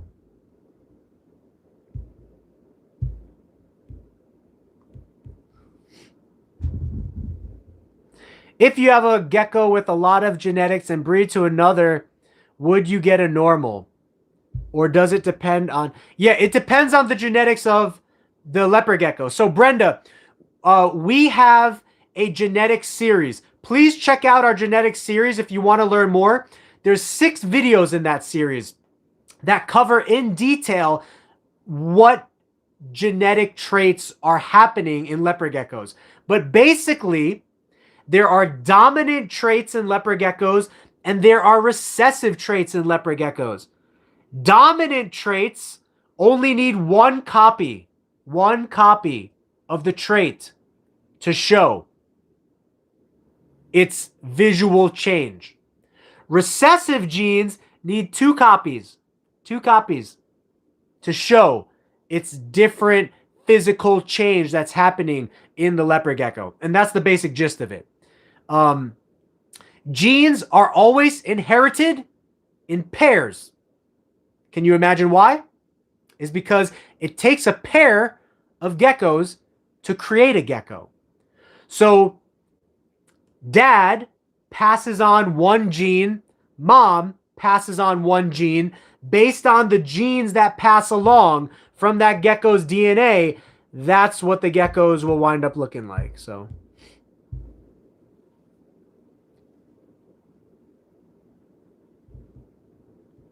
oh, you have our parents and grandparents genes all day. Again, just show me the picture of the gecko, and then tell me what the genetics of the parents were, and that'll be good enough for me to give you an idea of what I think that leopard gecko is going to look like when it's older.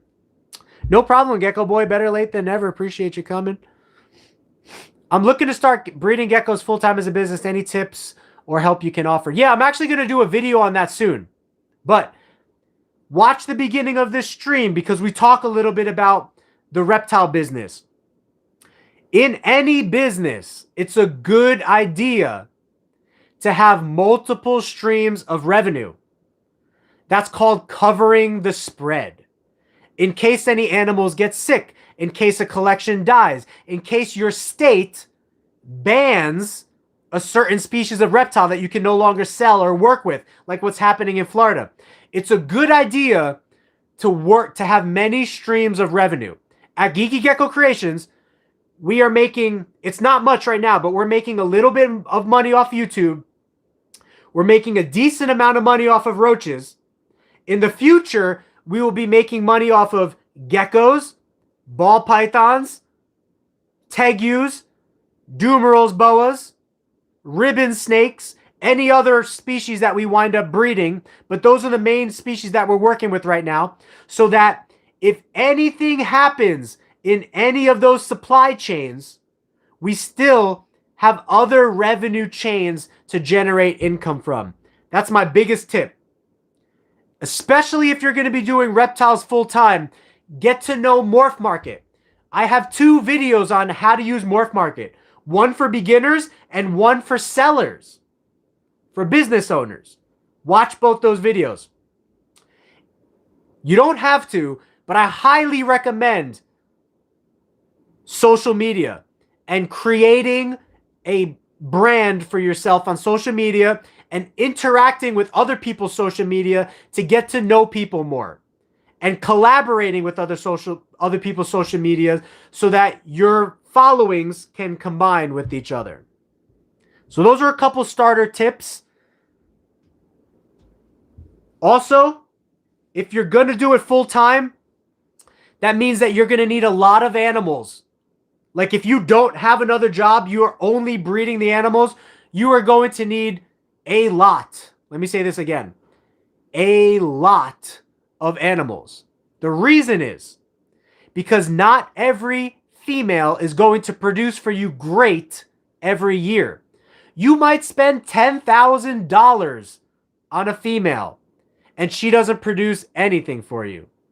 But you might have 10 females that are each worth $1,000 and they each produce for you 5 babies, each worth $1,000. And now you have $50,000 worth of babies from 10 females that were only worth $1,000. But if you put all your eggs in the basket of this one girl that's worth $10,000 in hopes to produce babies that are worth $10,000 each, and it doesn't happen, now you're up creek without a paddle. You know what I mean? So that's another business tip. You're going to need a lot of animals.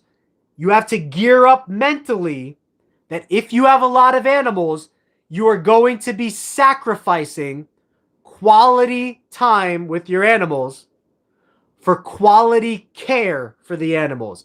Again, I was talking about it earlier in this stream. Rewatch this stream if you didn't see it. But I was talking about how as a breeder who desires to have a large collection, I struggle with the thought of not being able to spend quality time with my animals, and I sacrifice that for quality care for my animals. But I'm okay with that because I'm okay with being a breeder rather than a keeper. There's a difference between a breeder and a keeper. A lot of times a breeder has a large collection and they need to sacrifice quality time with the animals for quality care. Versus a keeper has a smaller collection and can spend more quality time with their animals. So be prepared mentally for your goals. I'm okay sacrificing quality time for quality care. I've made that decision already in my personal stance for my goals of being a reptile breeder. I'm okay with sacrificing time, quality time, for quality care. I'm okay with that. Are you okay with that? That would be my question to you. Because it's going to happen. The larger the collection you have, you're going to need that to support the expenses and the bills. And the larger the collection you have, the less quality time you're going to get with every animal. Arguably, there's ways around that, right? If you hire employees and stuff like that, but there go your expenses. Now your expenses are going up. Now you need more animals to cover the expenses of the employees. It's this ongoing cycle that always seems to come down to one thing. Is your heart really in it to be a breeder? Or do you just want to be a keeper? Think about that. Because as you make the decision to be a breeder, it naturally seems to me that you're going to be sacrificing the quality time as a keeper until you get so big that you could just hire 10 to 15 employees to take care of your whole reptile farm, right? But in the beginning, you're going to be by yourself. I'm by myself. I have 200 leopard geckos to take care of. Well, no, it's probably 150 leopard geckos right now, but it's growing.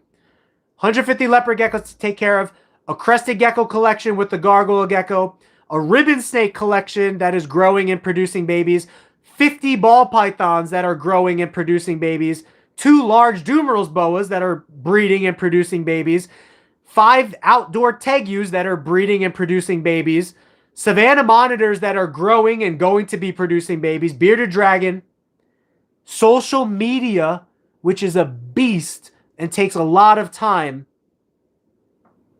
All of that takes a lot of time. You are going to be sacrificing quality time with your animals for the business side of things. And the enjoyment, don't get me wrong, I enjoy being a business owner. I enjoy spending time with you guys, sacrificing quality time with my reptiles for quality care. I enjoy all of that. But I've made the decision that that is what it's going to be for me. I would encourage you to think about that decision as well as you get bigger and bigger, if that's the road that you want to go down or not, you know? Thanks, Nate. See you next time.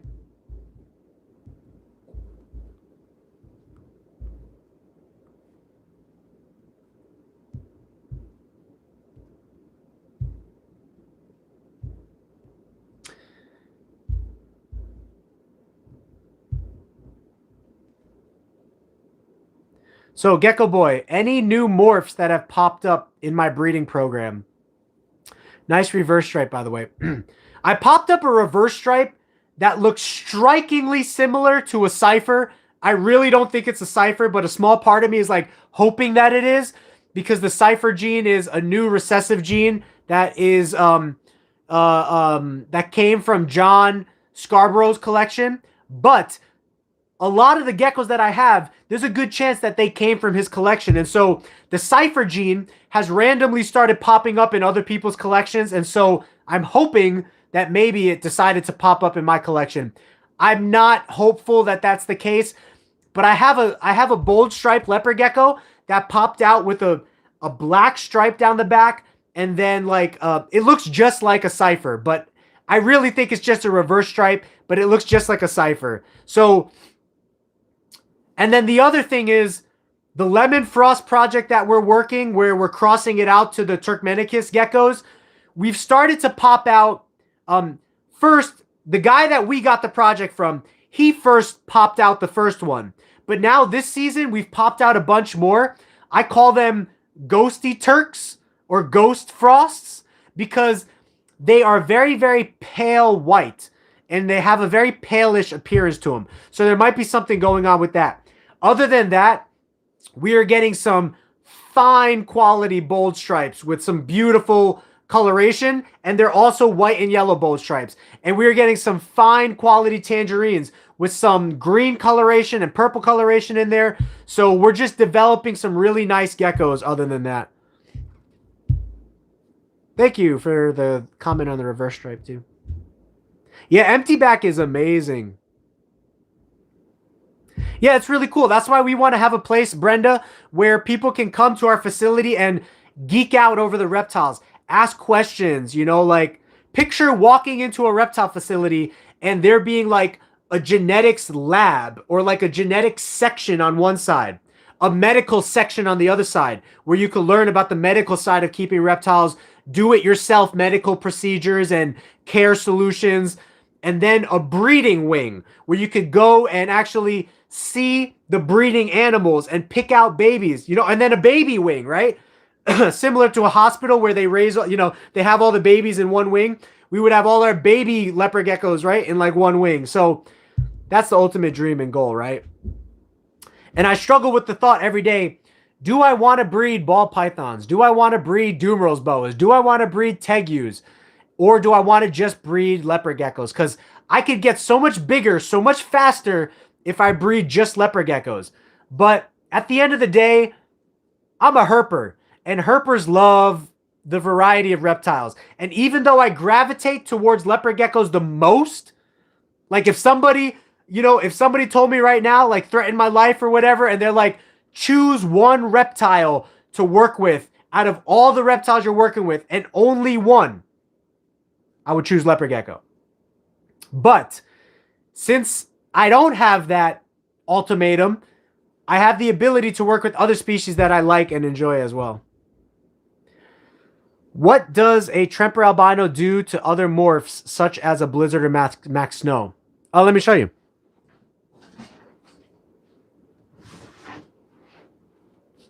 This is a super snow. So, this is a Tremper albino super mac snow. Look at the color. It turns it caramel. Okay?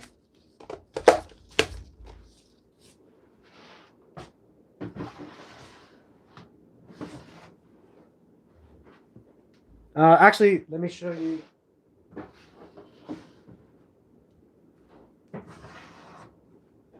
Show you a regular super snow.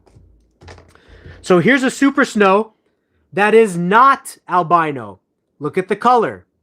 Black and white, not caramel. So what happens when you put the albino gene into snow, it turns all of the black brown. That's what the albino gene does, okay?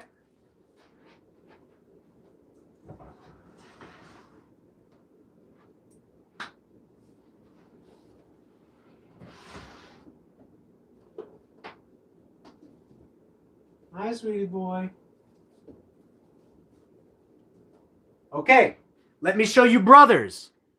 In my right hand right here is a Tremper that is not albino. Look at him. His eyes are black. His eyes are dark. His body's still orange because he's tangerine.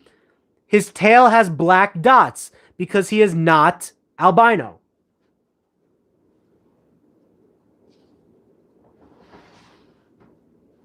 His brother is albino. Look at his eyes. The eyes are not black. The eyes are gray because albinism takes away melanin. It reduces or completely takes away all the black pigment in a leopard gecko. No black spots on his tail, but the spots are brown. And you can't see it, but he has a brighter overall appearance. Because he is albino, albinism in tangerine tends to brighten the color of the leopard gecko. It's just really hard to tell on camera.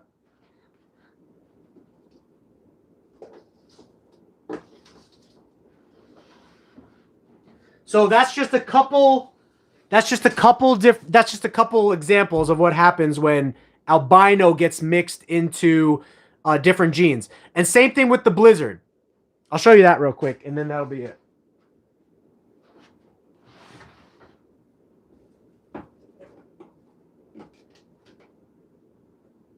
Okay.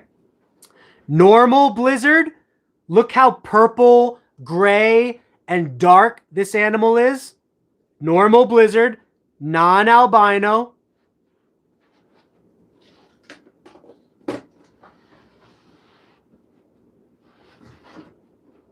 Wait till you see this. Albino blizzard. No purple, no gray, all pinkish white.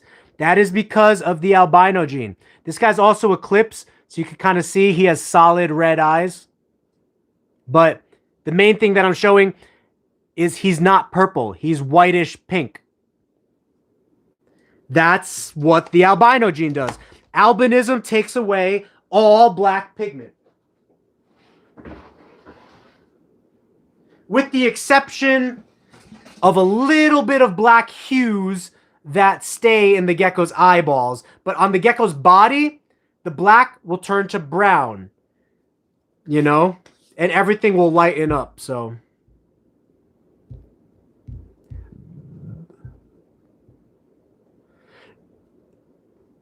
Andreas, I think it's a little bit of a mystery right now about what creates a reverse stripe, but they tend to come out of hypo and eclipse crossings. Okay, because your leopard gecko was eclipse, I think that the eclipse gene was at play in creating your reverse stripe.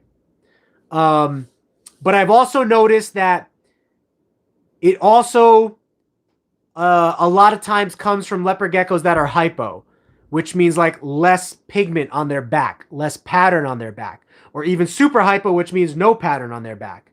Okay, so more research to come in the future.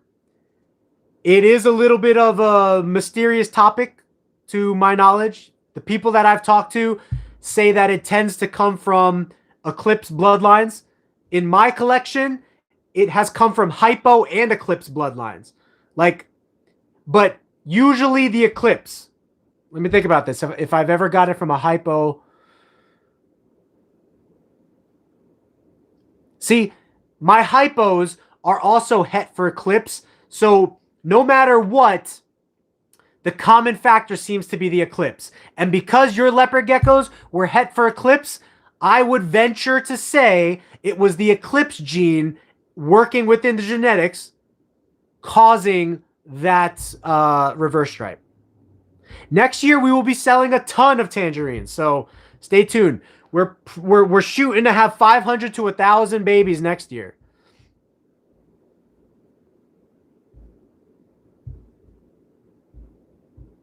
Wayne, what did I not talk about, Wayne?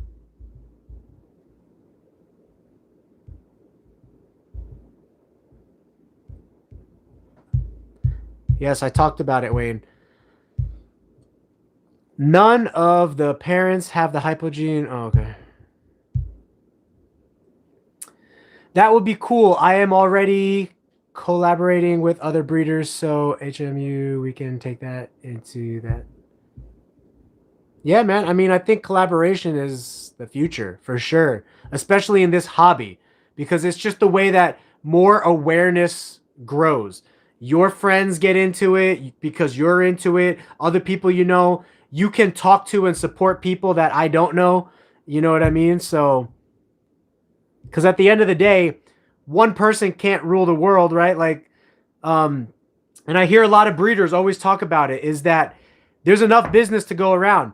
The big breeders, they sell out every single year. And because they're selling out, that's an indicator that there's room for smaller businesses and other breeders to come in and sell as well. So if you breed a Tremper reverse stripe, possible head eclipse to another Tremper reverse stripe, to my knowledge, is a completely random event that seems to happen with the eclipse. So you can get a reverse stripe from a reverse stripe to reverse stripe combo, but it's not a guarantee. And more information to come on that, because I just hatched my first reverse stripe this year. Now I have like 2 or 3 of them in my collection. But to my knowledge, it's not like a dominant gene, and it's not like a line bred gene to where you could breed 2 reverse stripes together and get another reverse stripe. I'm not sure. I think it's just a spontaneous thing that happens.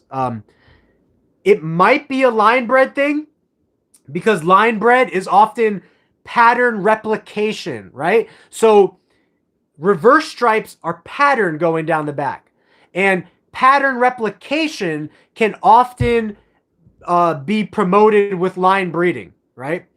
So it might be line breedable to a certain degree, but my reverse stripes came from geckos that have no reverse stripe whatsoever. So obviously, on some level, it is a spontaneous mutation that is occurring within the genetics of the gecko.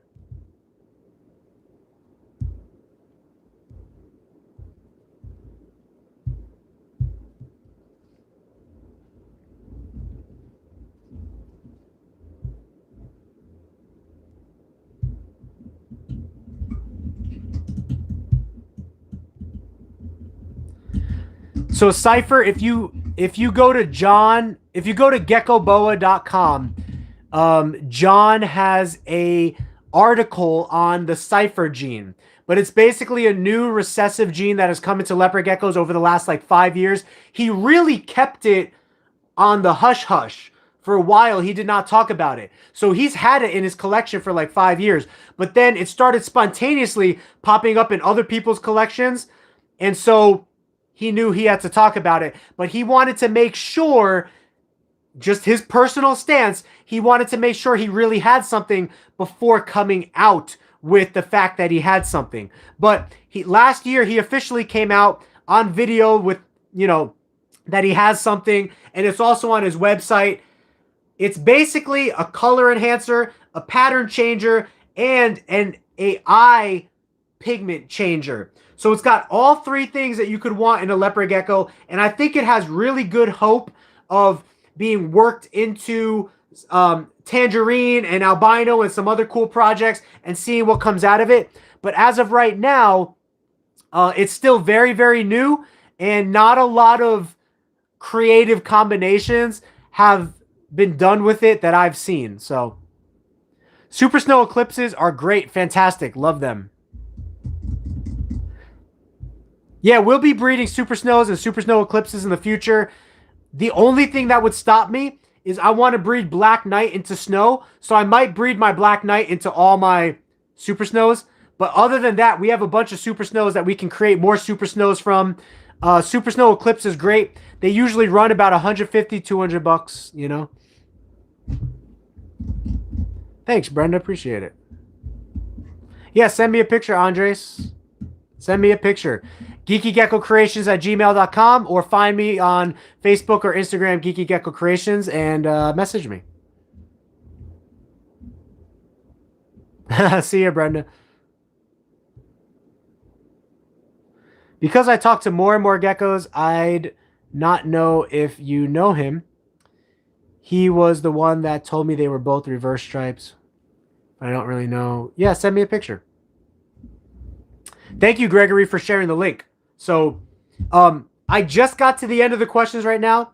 I think I'm going to end the live stream there. I'm going to grab something to eat, and then I do have to prioritize some cleaning for the geckos like I was talking about earlier. We talked about and covered some great topics in this stream. So if you didn't catch the beginning of the stream, please consider rewatching it. I'll show you Honeydew before we leave. See, I really appreciate Brooke naming the geckos, because now I could just look at the name tag for Honeydew and show her off. So Honeydew is not as orange as some of our other leopard geckos, but she does have some nice purples and greens going on in her. And she still might become more orange as time goes on. That's the thing about leopard geckos. You won't know what they fully look like until about 6 months is their full developmental coloration, you know? Yeah, maybe we could get you babies by Honeydew next year, so. But thank you guys so much. I love, love, love your support and really appreciate you guys going the long haul, staying with me. Nate, thank you so much for the $1.99. All of your likes and subscribes and comments, obviously, they make a big difference, guys. We are growing. We're almost at 2,000 followers now. So share and help contribute to our growth. But that is amazing, guys. 2,000 in almost 1 year. I'm so proud of us and what we've done and all you guys who are following me. And now we're getting more live streams going consistently. The collection is growing. Babies are coming. Love it. Appreciate you guys. I hope you have a great rest of your evening. I'm going to try to do another live stream or two this week. I will let you know if I can do it Wednesday or Friday or Saturday, whatever day it winds up being. But we're trying for Monday, Wednesday, Friday right now. We're trying. But Monday is the guarantee. Wednesday and Friday is the sort of as we're able. But Thank you guys so much. Enjoy a good TV show or some quality time with your animals tonight. I'll see you guys in the next stream. Message me privately. Yeah, you're welcome. Message me privately if you got any questions or want me to take a look at any pictures of geckos. I try to respond within 2 to 3 days, guys. Please understand it's a little busy and a lot of questions come through, but love you guys. Appreciate you guys. Have a great night. I'll see you guys in the next video. Bye. Peace, peace. Honeydew says bye.